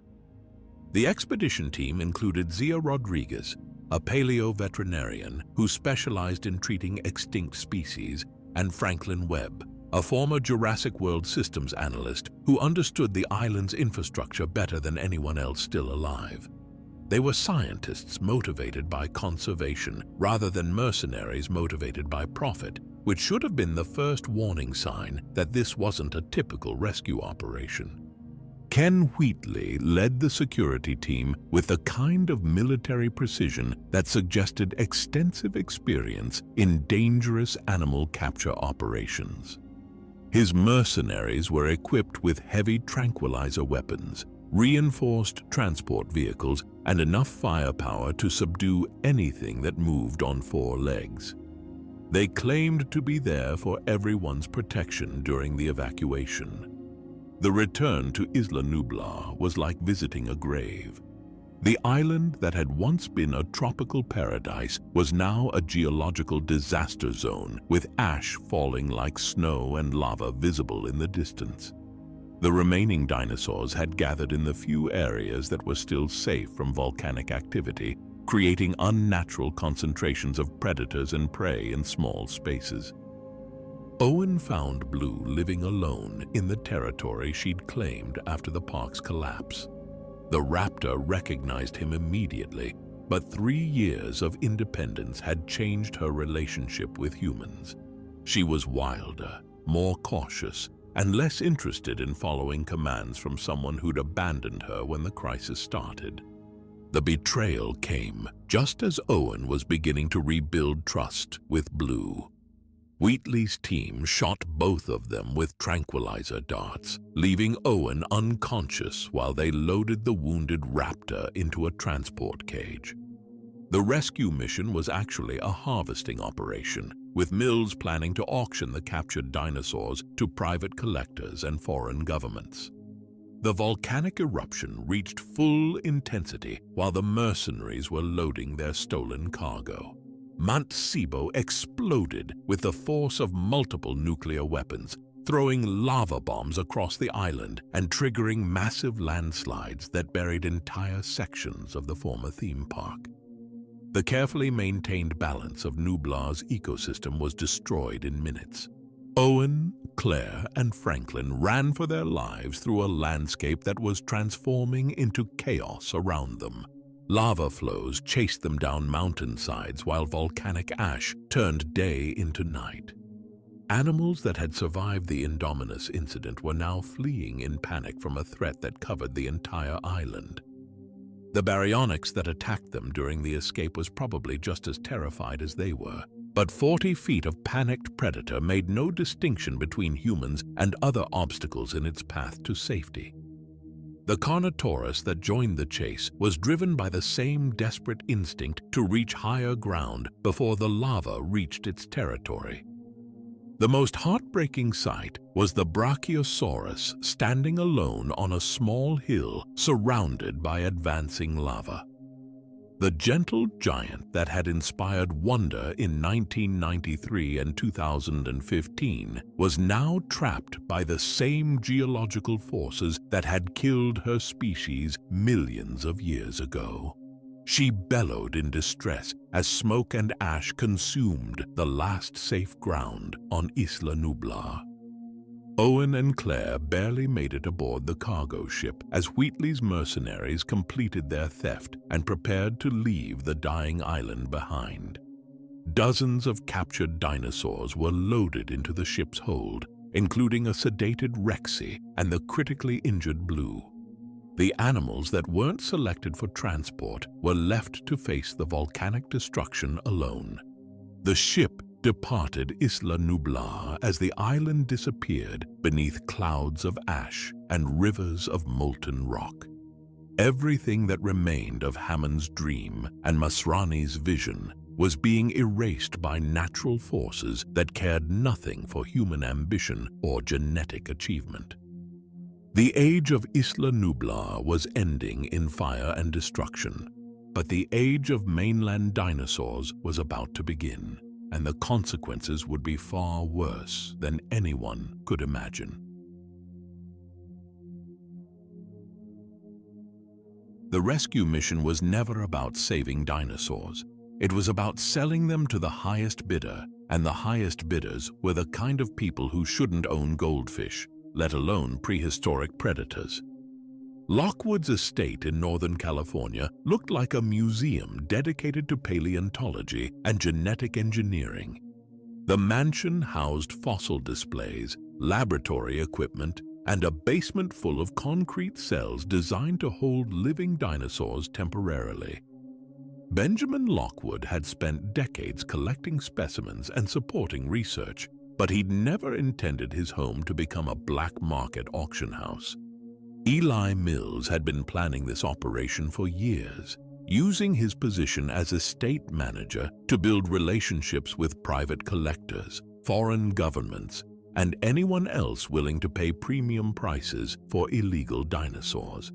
The volcanic eruption on Isla Nublar provided perfect cover for what was essentially the largest wildlife trafficking operation in human history. Dr. Henry Wu was back in a laboratory, working on his most ambitious genetic engineering project yet.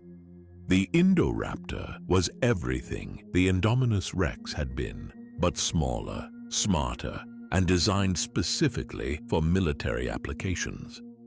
Velociraptor intelligence combined with Indominus aggression, packaged in a creature that could be trained to hunt specific human targets. Maisie Lockwood was 9 years old and smart enough to understand that the man running her grandfather's estate was planning something terrible. She'd grown up around dinosaur research and conservation efforts, learning to respect the creatures that her grandfather had helped bring back from extinction. Mill's operation felt wrong to her in ways she couldn't fully articulate. When she tried to warn Benjamin Lockwood about Mill's betrayal, the old man's reaction was exactly what she'd expected: horror, anger, and determination to stop the auction immediately. What she didn't expect was Mill's response to being discovered. He smothered Lockwood with a pillow rather than risk exposure, murdering the man who'd trusted him with everything. Owen and Claire were imprisoned in the mansion's basement the moment they arrived, but Lockwood's loyal staff members helped them escape when they realized what Mills was planning. The housekeeper and groundskeeper had worked for Lockwood for decades, and they knew the difference between conservation and exploitation. They also knew the mansion's layout well enough to guide the prisoners through hidden passages. The auction took place in Lockwood's main hall, transformed into a sales floor where wealthy criminals could bid on living weapons. Russian oligarchs, Middle Eastern dictators, and American defense contractors gathered to purchase creatures that their governments had declared extinct and illegal. Each dinosaur represented a potential military advantage or a private trophy worth millions.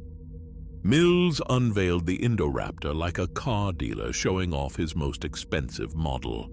Wu protested that the creature was still a prototype, untested and potentially unstable, but Mills ignored the warnings. The auction needed a centerpiece that would drive bidding into the hundreds of millions, and the Indoraptor was designed to be irresistible to buyers who wanted the ultimate predator. The bidding war was interrupted when Owen crashed through the auction hall's skylights, disrupting the sale and triggering the security systems that were supposed to contain the dinosaurs. The Indoraptor's cage malfunctioned during the chaos, releasing a hybrid predator into a room full of people who had just been discussing its market value. The Indoraptor demonstrated why Wu's warnings should have been heeded. The creature hunted auction attendees through the mansion with methodical intelligence, testing their escape routes and learning their hiding spots. It wasn't randomly killing people. It was studying human behavior while eliminating potential threats to its freedom. Ken Wheatley made his final mistake when he tried to collect a trophy from the seemingly unconscious Indoraptor. The mercenary leader had been collecting teeth from every dinosaur he'd captured, and he wanted a souvenir from the most dangerous predator he'd ever encountered. The Indoraptor was awake and aware, letting Wheatley get close enough to bite his arm off before killing him. Gunnar Eversole, the auctioneer who'd been facilitating the illegal sales, met his end when he tried to hide in what he thought was a secure room. The Indoraptor followed his scent and crashed through the door, proving that there was nowhere in the mansion where humans could safely hide from a creature designed to hunt them. The chase scene on the mansion's glass rooftop was 3 stories above solid ground, with the Indoraptor using its superior agility to corner Owen, Claire, and Maisie. The hybrid's intelligence made it nearly impossible to trick or distract. But it also made it overconfident in its ability to catch prey that had nowhere left to run. Blue's arrival changed the tactical situation completely. The Velociraptor had recovered from her injuries thanks to Zia's emergency blood transfusion, and she still remembered her bond with Owen despite years of separation. The fight between Blue and the Indoraptor was a battle between natural evolution and artificial enhancement, with the wild raptor using pack tactics against a creature designed to hunt alone. The Indoraptor's death was both spectacular and symbolic. It fell through the glass roof and was impaled on the horns of a fossilized Triceratops skull, killed by the remains of a creature that had gone extinct naturally millions of years ago. Corporate genetic engineering was defeated by museum paleontology. The poison gas leak in the basement holding cells was the result of systems failures caused by the chaos upstairs. Dozens of captured dinosaurs were trapped in concrete cages while toxic fumes filled the ventilation system. They would suffocate unless someone opened their cells, but releasing them would put them directly into the California wilderness. Maisie made the decision that changed everything. She identified with the caged creatures because she was learning that she wasn't entirely human either. Her empathy for beings that had been artificially created led her to free every dinosaur in the basement, despite knowing the consequences. They deserved the same chance at freedom that she wanted for herself. The dinosaur exodus from Lockwood's estate was like watching history accelerate in real time. Carnotaurus, Baryonyx, Allosaurus, and other predators scattered into the California forests, while herbivores like Triceratops and Spinosaurus headed for open grassland. The North American mainland now had a breeding population of prehistoric animals for the first time in 65 million years. Eli Mills tried to escape with the remaining embryo samples, but Rexy was waiting for him in the mansion's courtyard. The Tyrannosaurus Rex had been one of the first dinosaurs loaded for transport, and she was among the first to be freed by Maisie's decision. Mills became her first mainland victim, eaten alive while clutching genetic material worth hundreds of millions of dollars. The Carnotaurus that joined the attack was probably just following Rexy's lead, but the double predator strike eliminated Mills and scattered the embryo containers across the estate grounds. Corporate greed was literally consumed by the creatures it had tried to exploit. Dr. Wu escaped with some genetic samples, ensuring that InGen's research would continue in secret laboratories around the world. The technology that had created the Indoraptor was too valuable to abandon, and there were always governments willing to fund biological weapons research. The age of illegal dinosaur experimentation was just beginning. Ian Malcolm's testimony to Congress acknowledged the new reality that humanity had created for itself. Dinosaurs were now living freely on the mainland, breeding and adapting to modern ecosystems in ways that no one could predict or control. The Pandora's box of genetic engineering had been opened permanently, and there was no way to put the contents back inside. Maisie's true nature as a clone of Lockwood's deceased daughter explained her emotional connection to the captured dinosaurs.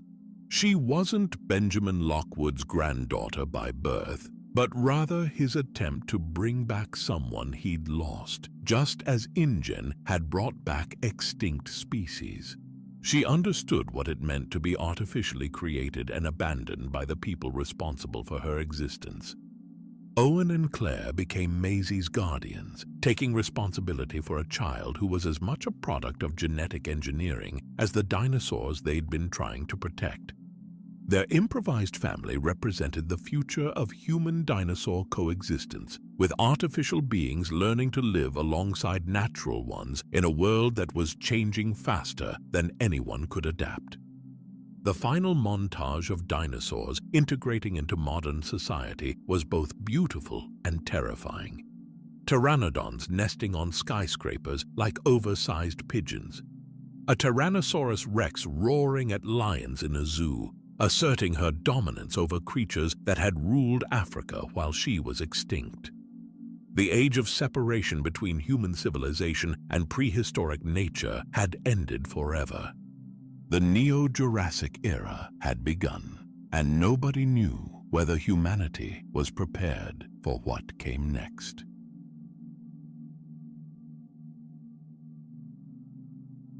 "4 years after dinosaurs invaded the mainland, humanity thought they'd seen the worst of genetic engineering gone wrong. Then the crops started dying, and everyone realized the real threat had been flying over their heads the entire time. Giant locusts swarmed across American farmland like something out of biblical nightmares. These weren't normal grasshoppers grown large. They were prehistoric insects rebuilt with Cretaceous DNA, engineered to consume entire harvests in days. Corn, wheat, soybeans, everything that fed the world disappeared into swarms that darkened the sky and left bare earth behind. Dr. Ellie Sattler received calls from desperate farmers whose families had worked the same land for generations. Crops that had survived droughts, floods, and economic disasters were being stripped to nothing by insects that seemed designed to target specific plants. The damage patterns made no sense until Ellie started mapping which farms were affected and which ones survived untouched. The locusts avoided fields planted with Biosin Corporation seeds. Every single time, Biosin's genetically modified crops grew untouched, while everything else was devoured down to the roots. It was too systematic to be coincidence and too profitable to be accidental. Someone had weaponized hunger and was using it to control the global food supply. Biosin had evolved from the corporate espionage company that once bribed Dennis Nedry into a biotechnology giant that dominated agricultural markets worldwide. Their genetically enhanced seeds produced higher yields, required fewer pesticides, and were rapidly becoming the only option for farmers who couldn't afford to lose entire harvests to mysterious insect swarms. Lewis Dodgson was still CEO after nearly 30 years, having survived every scandal and legal challenge through careful manipulation of scientific data and strategic elimination of evidence. The man who had tried to steal dinosaur embryos in 1993 was now positioned to control which populations lived or starved based on access to his company's products. Ellie needed proof that Biosin was engineering the locust swarms, but getting that evidence meant infiltrating the most secure biotechnology facility in the world. Biosin Valley in the Italian Dolomites housed both their research laboratories and their dinosaur sanctuary, surrounded by military-grade security and international legal protections. She contacted Alan Grant with a proposition that sounded insane but felt necessary. Pose as visiting researchers, gain access to Biosin's facilities, and collect genetic samples from the locusts being studied there. It was corporate espionage against a company that had built its fortune on corporate espionage, with the future of global agriculture hanging in the balance. Grant had been living quietly since the Site B rescue mission, trying to forget that dinosaurs existed and focusing on traditional paleontological research. But the locust crisis was threatening food security for billions of people, and Ellie was one of the few scientists he trusted completely. If she believed Biosin was responsible, that was enough reason to risk another encounter with genetic engineering. Dr. Ian Malcolm was working there as Biosin's in-house philosopher, a position that let him observe their research while providing intellectual justification for projects that pushed ethical boundaries. Malcolm had accepted the job to keep an eye on corporate activities that reminded him too much of InGen's original mistakes. Ramsey Cole was Dodgson's head of communications and a secret ally who believed Biosin's research had gone far beyond acceptable limits. Cole provided Malcolm with inside information about projects that were never discussed in board meetings or scientific publications. Together, they were documenting evidence of illegal experiments that violated international biotechnology treaties. Grant and Ellie arrived at Biosin Valley as invited guests, playing their roles as paleontologists interested in observing living dinosaurs in controlled environments. The facility's public areas were designed to impress visitors while concealing the more controversial research happening in restricted laboratories. Everything looked legitimate until you started asking specific questions about genetic modification projects. Meanwhile, Owen Grady and Claire Deering had been living in the Sierra Nevada mountains with Maisie Lockwood, trying to give their adoptive daughter a normal childhood while hiding her true nature as a human clone. The remote location offered privacy and safety, with Blue and her offspring Beta living nearby as wild but familiar neighbors. Dodgson wanted both Maisie and Beta for his research projects. Maisie's genetics as a human clone held secrets about cellular regeneration and genetic engineering that could revolutionize medicine. Beta's parthenogenetic origin offered insights into asexual reproduction that could be applied to livestock breeding and agricultural development. Rain Delacourt led the kidnapping operation with military precision, capturing both targets despite Owen's attempts to protect them. The Biosin mercenary was equipped with tranquilizer weapons designed for dinosaur capture and vehicles capable of outrunning anything on four legs. Maisie and Beta disappeared into the international smuggling network before local authorities could respond. Owen and Claire's pursuit led them to Malta, where an underground dinosaur exchange operated openly in the ancient city's limestone quarries. The black market had evolved from simple smuggling into a complete parallel economy, with buyers and sellers trading everything from baby Compsognathus to military-grade predators. The Malta raid turned the black market into a war zone when multiple law enforcement agencies moved simultaneously against the trafficking operation. Soyona Santos, one of the market's major handlers, released a pack of Atrociraptors during the chaos, turning the narrow streets into hunting grounds where tourists and criminals ran from highly intelligent predators. Owen and Claire found themselves being pursued across Malta's rooftops by raptors that had been trained for urban combat. These weren't the familiar pack from Jurassic World. They were weapons designed to hunt humans in environments where conventional military forces would be ineffective. The chase demonstrated exactly why dinosaur trafficking had become a national security threat. Kayla's decision to help Owen and Claire rescue Maisie was motivated by recognition that some things were more important than money. She'd seen enough of the trafficking business to understand that children and animals deserved protection from people who viewed them as products rather than living beings. The flight to Biosin Valley was a race against time, with Maisie and Beta being held in a facility that was designed to be impregnable. Dodgson had spent years preparing for exactly this kind of corporate espionage, surrounding his research with defenses that could stop conventional military assault. But he hadn't planned for desperate parents willing to risk everything to save their child. The stage was set for a final confrontation between different philosophies of genetic engineering, with the future of human-dinosaur coexistence hanging in the balance.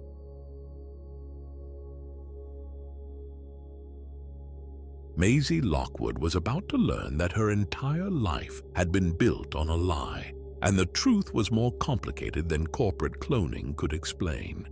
Sometimes the most dangerous genetic experiments are the ones designed to save people you love. Dr. Henry Wu was waiting for her in Biosin's genetics laboratory, surrounded by equipment that could sequence DNA faster than most computers could process the data. The man who had created the Indominus Rex and the Indoraptor was now working on his most personal project yet. Understanding how Charlotte Lockwood had accomplished something that Wu himself had thought impossible. Maisie wasn't a clone in the traditional sense of genetic photocopying. She was Charlotte Lockwood's daughter, born through genetic engineering that had modified her mother's DNA to eliminate a hereditary disease that would have killed them both. Charlotte had used her own genome as the template, but had improved it, creating a child who was both her biological offspring and her scientific masterpiece. Wu explained the science with the guilt of someone who understood that his career had been built on projects that caused more harm than healing. The Hexapod Allies program had been his attempt to create beneficial insects that would support agriculture, but the giant locusts had mutated beyond his control. Corporate pressure and genetic instability had turned helpful pollinators into crop-devouring swarms. The revelation overwhelmed Maisie completely. She'd grown up believing she was Benjamin Lockwood's cloned granddaughter, a genetic copy of someone who had died young. Learning that she was actually Charlotte's engineered daughter, designed to survive the disease that had killed her mother, changed everything about her identity and her relationship with the family that had raised her. Beta sat in her own containment unit, probably wondering why humans insisted on putting intelligent predators in small metal boxes. The young Raptor had inherited her mother's intelligence and her species' natural distrust of captivity. Wu was particularly interested in studying her parthenogenetic genetics, hoping to understand how asexual reproduction might be controlled or replicated. Meanwhile, Grant and Ellie were infiltrating the restricted laboratory levels, with Malcolm providing inside knowledge of Biosin's security systems. Their mission was simple but dangerous. Collect genetic samples from the giant locusts being studied there, document evidence of illegal bioweapons research, and escape before Dodgson realized his facility had been compromised. The giant locust DNA sample they collected was proof of decades of illegal genetic engineering that violated international biotechnology treaties. The insects contained genetic material from multiple prehistoric species spliced together with modern locust DNA to create organisms that had never existed in nature. Wu's research notes documented the entire development process, from initial concept to catastrophic failure. Grant and Ellie's escape attempt triggered Dodgson's final desperate move. Rather than let the locust specimens fall into the hands of investigators who could prove Biosin's responsibility for the agricultural crisis, he ordered the laboratory's incineration systems activated. Every piece of evidence would be destroyed, along with anyone who happened to be in the building at the time. The plan backfired spectacularly when several burning locusts escaped through the ventilation system before they could be completely destroyed. The flaming insects carried the fire outside the laboratory, igniting the forest canopy that surrounded Biosin Valley. Within minutes, the entire research facility was surrounded by wildfires that threatened to consume everything Dodgson had built. Owen and Claire arrived at the facility just as the emergency evacuation began, with Kayla's aircraft providing the kind of aerial insertion that would have impressed military special forces. They fought their way through panicking researchers and automated security systems to reach the laboratory where Maisie was being held captive. The reunion between Maisie and her adoptive parents was emotional and brief. She was safe, but they were all trapped in a facility that was burning down around them while dinosaurs roamed freely through the chaos. Claire's decision to free Beta demonstrated how much she'd learned about dinosaur behavior from Owen, but it also added another highly dangerous predator to an already chaotic situation. The convergence of both rescue teams in Biosin Valley created an alliance between people who had been fighting corporate genetic engineering for decades. Grant, Ellie, Malcolm, Owen, Claire, Maisie, and Ramsey represented everyone who had survived InGen's original disasters and learned to recognize the warning signs of genetic hubris.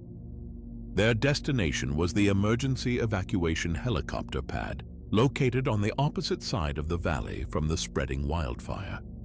The journey would take them through terrain filled with panicked dinosaurs, collapsing infrastructure, and automated defense systems that were still trying to contain threats that no longer existed.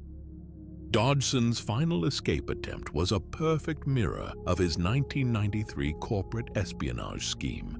Just as he had once bribed Dennis Nedry to steal dinosaur embryos, he was now trying to flee with genetic samples that represented years of illegal research. The Hyperloop tunnel provided a direct route to the outside world, where he could disappear with enough biological data to restart his programs elsewhere. The 3 Dilophosaurus that found him in the tunnel were probably just as lost and frightened as everyone else in the burning facility. But Dodgson represented everything they'd learned to fear about humans who tried to control them through cages and needles and surgical procedures. Their attack was swift, efficient, and exactly what Dennis Nedry had experienced in 1993. Corporate genetic engineering had come full circle. The man who had tried to steal Hammond's dinosaurs had been killed by dinosaurs while stealing his own research. Poetic justice delivered by creatures who couldn't understand irony but could certainly appreciate revenge. Dodgson's death effectively decapitated Biosin's command structure at the worst possible time. The CEO who had orchestrated decades of illegal research was gone, leaving his employees to manage a facility-wide catastrophe without clear leadership or evacuation protocols. The company that had positioned itself as humanity's savior was collapsing along with its burning headquarters. Wu's redemption was beginning in the genetics laboratory where he'd spent months documenting his mistakes and searching for solutions to problems he'd created. The man who had engineered the locusts was also the only person who understood them well enough to potentially stop them. His guilt was finally being channeled into something constructive rather than destructive. The emergency evacuation was about to become a race against time, with multiple groups of survivors trying to reach safety while the valley burned around them, and its prehistoric inhabitants decided whether humans deserved to escape the disaster they'd created.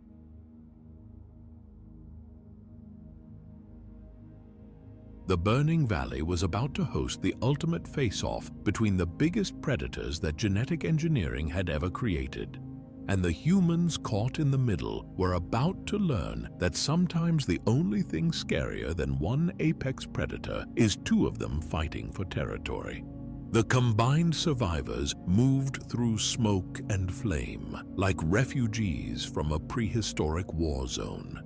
Grant, Ellie, Malcolm, Owen, Claire, Maisie, and Ramsey represented everyone who had survived decades of corporate genetic engineering disasters, and they were about to face the biggest disaster yet. Biosin Valley was collapsing around them while creatures that had never coexisted in nature decided who would rule the burning wilderness. The Giganotosaurus emerged from the smoke like something out of humanity's worst nightmares.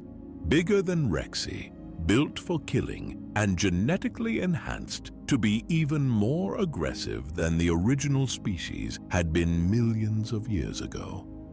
Biosin had resurrected the largest land predator in Earth's history and made improvements that evolution had never considered. The massive theropod stalked them through the ruins of a Biosin research outpost, using the burning buildings as cover while deciding which human looked most appetizing.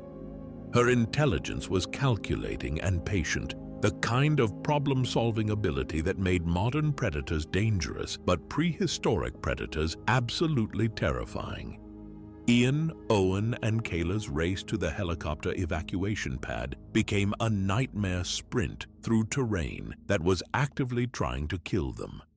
Falling trees, collapsing structures, and panicked dinosaurs created obstacles that required split-second decisions about which route offered the best chance of survival.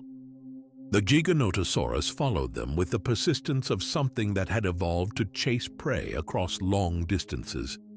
The helicopter pad should have been their salvation, but the Giganotosaurus arrived there first.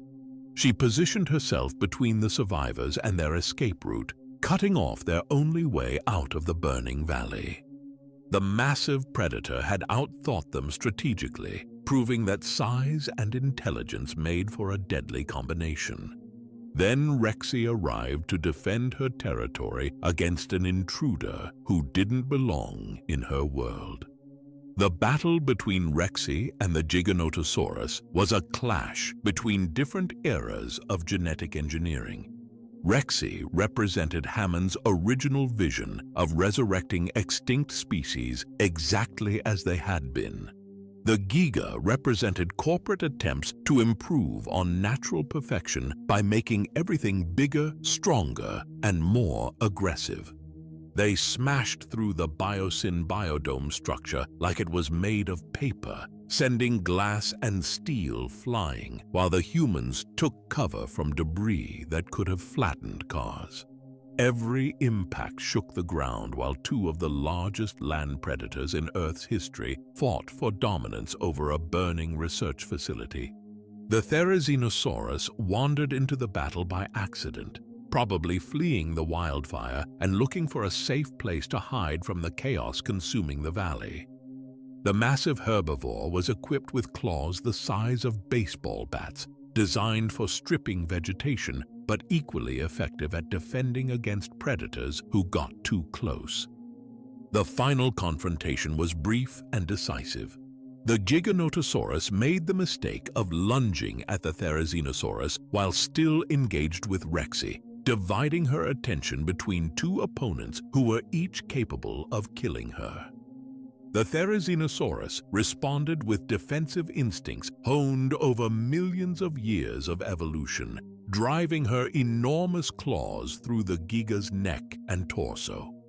The Giga died within seconds, impaled by a herbivore who had just been trying to get away from the fighting. Genetic engineering had created the ultimate predator, but evolution had already designed the perfect counterweapon in the form of a plant eater with 20-inch claws. Rexy's victory roar echoed across the burning valley, a sound of triumph that carried the weight of 30 years spent defending her territory against challengers who thought they could improve on natural selection. She'd beaten the Indominus Rex in 2015, and now she'd defeated the Giga. The Therizinosaurus and Rexy parted ways with the mutual respect of creatures who had fought together against a common enemy. Neither was interested in continuing the battle now that the real threat was eliminated. They had survived the corporate facility's collapse and earned the right to live freely in whatever ecosystem emerged from the ashes. The helicopter evacuation lifted the survivors out of Biosin Valley as the last corporate dinosaur facility burned to the ground. The age of controlled prehistoric research was ending in flames and destruction, just as every previous attempt at commercializing extinct species had ended. But this time, the dinosaurs were winning. Dr. Henry Wu's redemption came through using Maisie and Beta's genetic data to engineer a solution to the locust crisis he had created. The pathogen that eliminated the mutant swarms was his final contribution to genetic engineering, designed to heal rather than harm. The man who had created monsters was finally creating cures. Grant and Ellie's renewed romance was tested by decades of shared trauma and scientific discovery, but their connection had survived every disaster that genetic engineering had thrown at them. Their testimony before Congress exposed Biosin's crimes while providing evidence for new international treaties governing prehistoric research. Malcolm's vindication was complete when government officials finally understood that his chaos theory predictions had been accurate from the beginning. Complex systems always failed, genetic engineering always had unintended consequences, and life always found ways to surprise the people who thought they could control it. Biosin Valley became an international dinosaur sanctuary, protected by the same legal frameworks that govern national parks and wildlife preserves. The creatures that had been imprisoned there for research were finally free to establish their own ecosystem without human interference. Rexy ruled her new territory, while other species adapted to coexistence with former enemies. The global integration of dinosaurs into modern ecosystems accelerated as governments accepted that coexistence was inevitable rather than optional. Triceratops herds grazed alongside elephants in African savannas, while pteranodons nested on urban skyscrapers like oversized pigeons. Children grew up watching Parasaurolophus drink from the same rivers where deer came to feed. The Neo-Jurassic era had truly begun, with both species learning to share a planet that was big enough for everyone if they could figure out how to live together.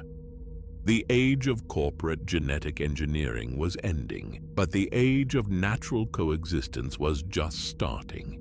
Humanity had finally learned that bringing dinosaurs back from extinction was only the beginning of the story. The hard part was learning to live with the consequences of playing God and accepting that some genies could never be put back in their bottles. Life had found a way, just as it always did. The question was whether humans and dinosaurs could find a way to share the world they'd both inherited. 3 years before Jurassic World opened to the public, InGen was already making mistakes that would make the Indominus Rex look like a house pet. They just hid this particular disaster on an island nobody knew existed. Île Saint-Hubert was the kind of secret facility that appeared on no maps and received funding through shell companies buried in corporate accounting departments. While the world thought InGen had learned their lesson from Site B, the company was actually doubling down on genetic experimentation in places where regulations couldn't reach them and mistakes could be quietly eliminated. The 2008 breach happened because someone thought 6-limbed tyrannosaurs were a good idea. The Distortus Rex was everything wrong with corporate genetic engineering taken to its logical extreme. A predator that had been functional for millions of years, redesigned by scientists who believed they could improve on natural selection through surgical modification and genetic splicing. The deformed creature killed an InGen employee during its escape, but that was just the beginning of the catastrophe. The Distortus Rex rampaged through the laboratory complex with the fury of something that had been tortured by its creators and finally found a way to express its pain. Every scientist who had participated in its creation became a potential target for revenge. By 2025, the world had changed in ways that nobody in 2018 could have predicted. Climate shifts and ecological disruptions had made most of the planet inhospitable to the dinosaurs that had been released during the Lockwood Manor incident. The Neo-Jurassic Age was ending almost as quickly as it had begun, with most prehistoric species retreating to tropical equatorial regions. The no-fly zones around equatorial territories represented humanity's admission that coexistence was more complicated than anyone had hoped. Governments found it easier to quarantine large areas where dinosaurs could live without human interference than to manage the constant conflicts between modern civilization and prehistoric wildlife. Biosin's Italian sanctuary remained operational, but most dinosaur populations were now concentrated in regions where humans couldn't easily reach them. Isla Nublar was gone, consumed by volcanic destruction that had erased Hammond's original dream and Masrani's commercial success. Isla Sorna's status remained classified, though satellite imagery suggested that some dinosaur populations might have survived in remote areas that had been protected from human interference for decades. The medical breakthrough that renewed interest in dinosaur genetics came from cardiovascular research. Scientists theorized that genetic factors allowing dinosaurs to support massive body weights might hold keys to treating human cardiac conditions that killed millions of people annually. Parkergenics represented a new generation of biotechnology companies that viewed dinosaurs as pharmaceutical resources rather than tourist attractions or military weapons. Their approach was more focused and less ambitious than previous corporate ventures, targeting specific medical applications rather than attempting to resurrect entire ecosystems. Martin Krebs assembled his expedition team with the kind of operational security that had been learned from decades of previous dinosaur-related disasters. Every team member had military or scientific experience that would be essential for surviving encounters with creatures that other companies had created but never learned to control. Zora Bennett brought covert operations expertise that could handle both the dinosaurs and the corporate secrecy that surrounded any genetic research project. Her military background had prepared her for situations where normal protocols failed, and improvisation became the difference between mission success and catastrophic failure. Dr. Henry Loomis provided the paleontological knowledge necessary to identify target species and collect genetic samples without triggering aggressive responses from creatures that had learned to associate humans with captivity and experimentation. His academic expertise would be balanced by practical survival skills. Duncan Kincaid's navigation and survival expertise made him essential for an expedition to an island that appeared on no official charts and was surrounded by waters that shipping companies actively avoided. His ability to find safe routes through dangerous terrain could determine whether the team returned with samples or became samples themselves. The support personnel represented lessons learned from previous expeditions that had failed due to inadequate security and medical preparation. Nina's marksmanship skills, Leclerc's piloting expertise, and Bobby Atwater's field medicine capabilities provided backup for situations where scientific planning encountered prehistoric reality. Their mission objectives were carefully limited to 3 specific species that offered the greatest potential for medical applications. The Mosasaurus represented marine adaptations that might inform treatments for circulation disorders. The Titanosaur offered insights into supporting massive body weights that could revolutionize approaches to structural heart problems. The Quetzalcoatlus provided data about flight adaptations that might improve understanding of cardiac efficiency. The Delgado family's vacation cruise represented the kind of innocent tourism that had become increasingly dangerous as climate changes concentrated dinosaur populations in specific regions. Reuben had planned the trip as a bonding experience with his daughters before Teresa left for college, unaware that their route would take them through waters that had been abandoned by commercial shipping. Teresa was college-bound with the kind of academic achievements that had earned her acceptance to prestigious universities, but her education hadn't included courses on prehistoric marine predator behavior. Her boyfriend Xavier had joined the cruise as a way to prove himself worthy of her family's approval, though he was about to face tests that no potential son-in-law should have to pass. Isabella's youth and curiosity made her both vulnerable and adaptable to situations that would terrorize adults who understood exactly how dangerous their circumstances had become. Children often survived dinosaur encounters by treating them like unusual animals rather than movie monsters, approaching them with the kind of fearless curiosity that terrified parents but sometimes worked. The Mosasaurus attack on their pleasure craft was probably motivated by simple predatory instincts rather than territorial aggression. The massive marine reptile had learned to associate boat vibrations with potential prey, following the same feeding patterns that had made her species successful prehistoric ocean hunters.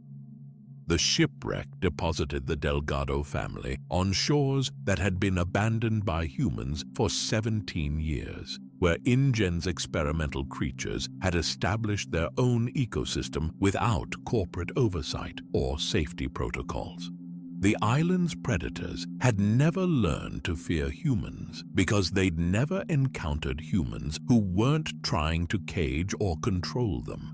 Both expeditions were converging on Île Saint-Hubert with different objectives but identical dangers. Parker-Genix's team wanted genetic samples for medical research, while the Delgado family just wanted to survive long enough to be rescued. Neither group understood that the island's ecosystem had evolved in ways that made both goals equally challenging. The stage was set for another chapter in humanity's troubled relationship with genetic engineering, played out on an island where corporate mistakes had been allowed to flourish without human interference for nearly 2 decades.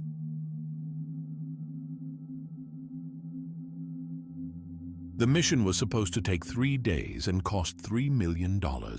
Instead, it took 3 minutes to turn into a disaster that would cost 3 lives before anyone could blink. Zora Bennett's expedition reached Île Saint-Hubert under cover of darkness, their ship anchoring in coastal waters that had been marked as dangerous on every maritime chart published since 2010. The team had studied satellite imagery and weather patterns, but no amount of preparation could have warned them about the 60-foot marine predator that called these waters home.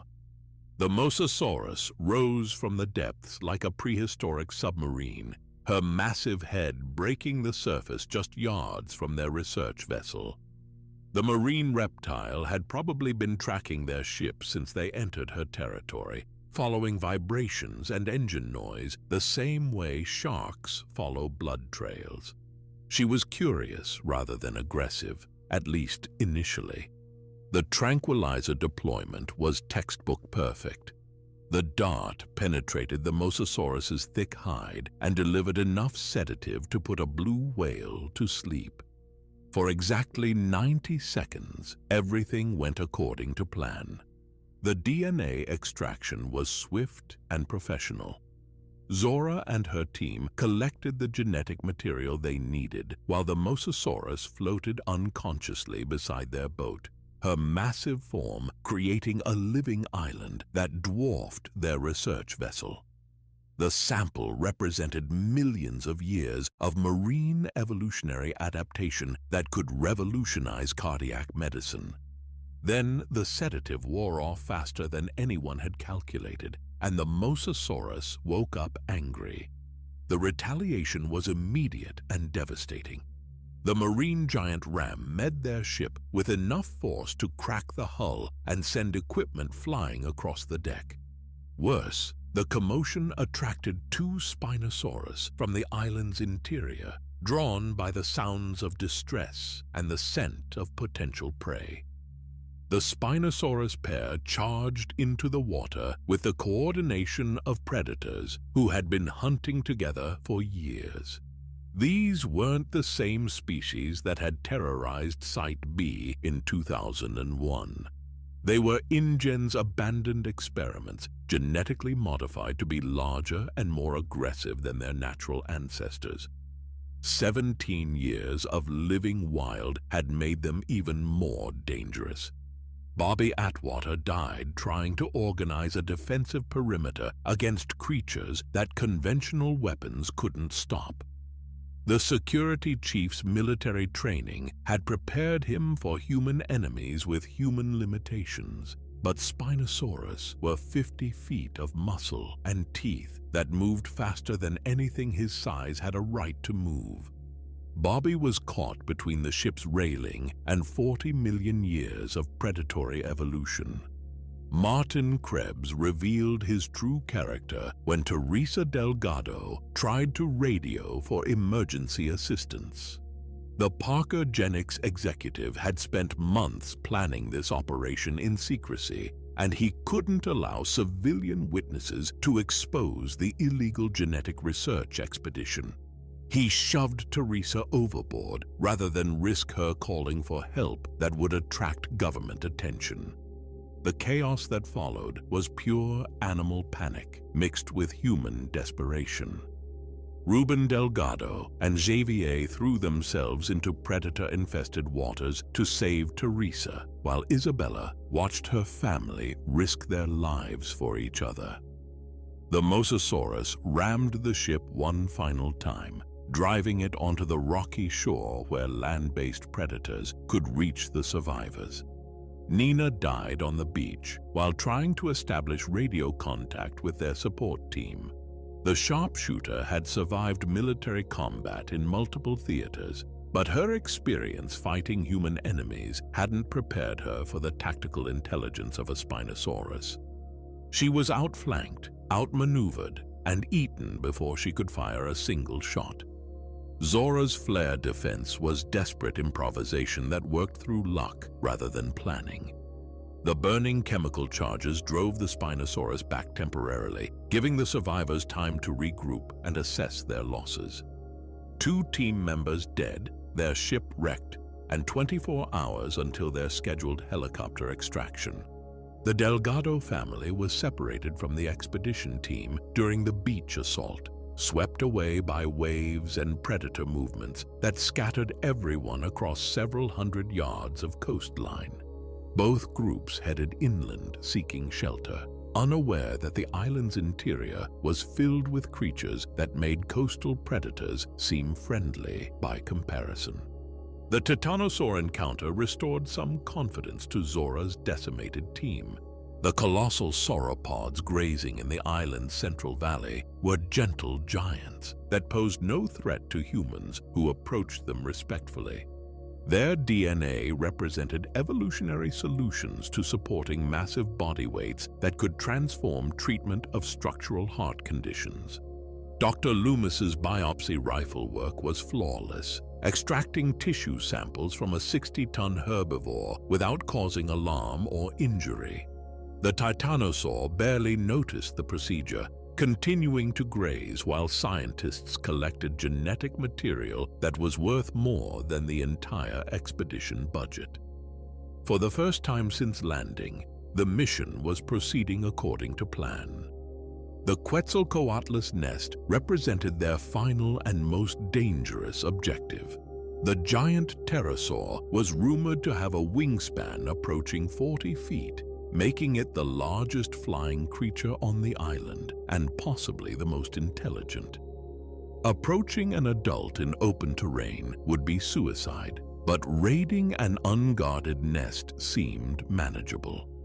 The ancient temple perched on the cliffside had probably been built by indigenous peoples centuries before InGen's genetic experiments contaminated the island's ecosystem. Now, it served as a nesting site for a creature that had been extinct for 65 million years, creating a surreal mixture of human architecture and prehistoric biology. Zora, Dr. Loomis, and Leclerc rappelled down to the nesting ledge with the precision of a special forces operation. The Quetzalcoatlus eggs were enormous, each one representing a potential flying predator that could hunt across hundreds of miles of territory. The genetic material contained within them was priceless for understanding cardiac adaptations in flying vertebrates. The parent Quetzalcoatlus returned at exactly the wrong moment, arriving to find intruders stealing her offspring.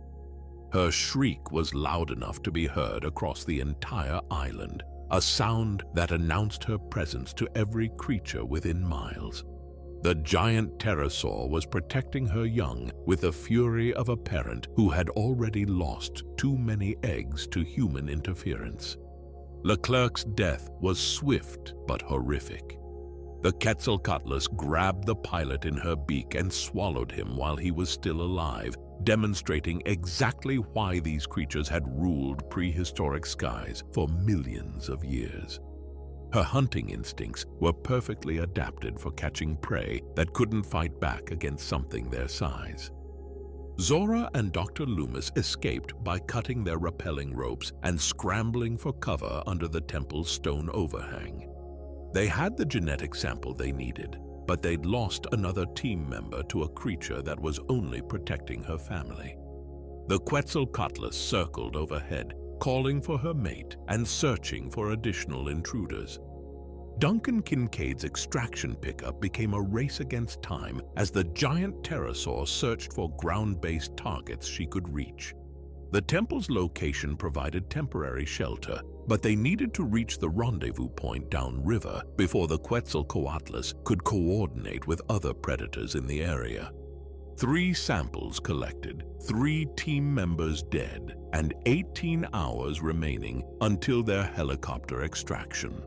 The mission was succeeding at a cost that would have ended any legitimate research project, but Parker Jennings' illegal expedition was committed to achieving their objectives regardless of human casualties. The island's ecosystem had evolved in ways that made every encounter a potential death sentence. But the genetic samples they'd collected represented medical breakthroughs that could save millions of lives. The question was whether any of the expedition members would survive long enough to deliver their discoveries to the outside world.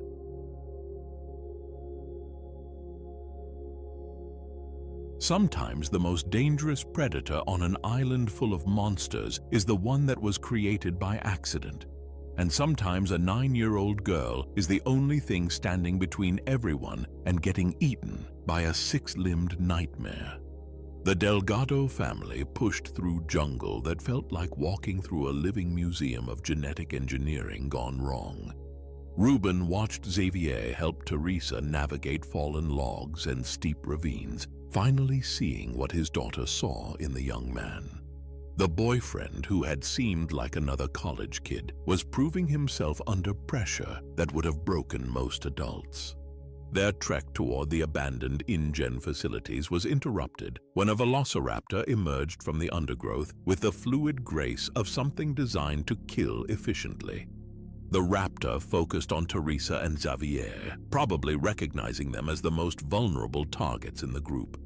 It was preparing to attack when something even more dangerous decided to intervene.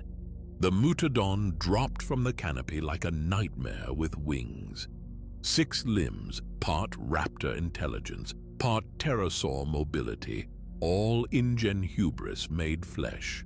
The hybrid predator killed the velociraptor in seconds, asserting its place at the top of an evolutionary ladder that should never have been built. The Delgado family watched in stunned silence as 2 extinct predators fought over who got to hunt them. Isabella's friendship with the small aqualops she named Dolores was the kind of innocent moment that could only happen during a disaster. The tiny dinosaur was probably just as lost and scared as everyone else, seeking comfort from the first creatures that didn't try to eat it. Isabella carried Dolores like a living stuffed animal while her family navigated through terrain that wanted to kill them. The river offered faster travel and a temporary break from land-based predators that had been tracking them through the jungle.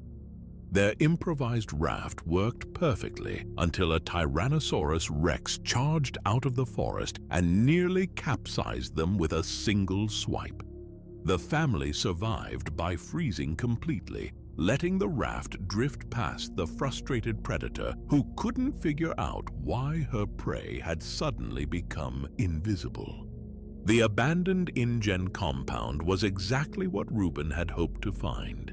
Communication equipment, shelter, and the possibility of contacting the outside world for rescue. What he didn't expect was meeting another group of survivors who had been through their own series of life-threatening encounters with the island's experimental ecosystem. The reunion between both groups inside the research center was brief but genuine. Zora's military bearing, Dr. Loomis's scientific expertise, and Duncan's survival skills complemented the Delgado family's determination to stay alive. For a few minutes, it seemed like they might actually escape the island with everyone intact. Martin Krebs destroyed that hope the moment he realized the Delgados were still alive. The Parker Genix executive had assumed Teresa drowned when he pushed her overboard, making her survival a direct threat to his ability to cover up the illegal expedition. Corporate secrecy mattered more to him than human lives, even when those lives belonged to innocent civilians. His betrayal at gunpoint was swift and decisive. Martin grabbed the case containing all 3 DNA samples and bolted for the helipad, leaving everyone else to deal with whatever consequences followed. The genetic material was worth hundreds of millions of dollars to the right buyers, enough money to disappear permanently and start over somewhere else. The chase after Martin was interrupted by the arrival of Ile Saint-Hubert's apex predator. The Distortus Rex had been ruling the island for 17 years, growing larger and more aggressive with each passing season. The 6-limbed abomination was everything wrong with genetic engineering, a creature that existed only to cause suffering. The Mutadon pack that swarmed the compound alongside the Distortus Rex turned the facility into a war zone. Flying Raptor hybrids attacked from above, while the mutant Tyrannosaur smashed through buildings from ground level. Both groups of survivors were forced underground, fleeing through service tunnels that had probably saved InGen employees during the original 2008 breach. Martin's moment of triumph was brief and fatal. He reached the helicopter, believing that money and corporate connections could buy him safety from anything the island could produce. The Distortus Rex proved him wrong by destroying the aircraft and everyone aboard in a single devastating attack. The stolen DNA samples were consumed along with their thief, ensuring that his treachery accomplished nothing.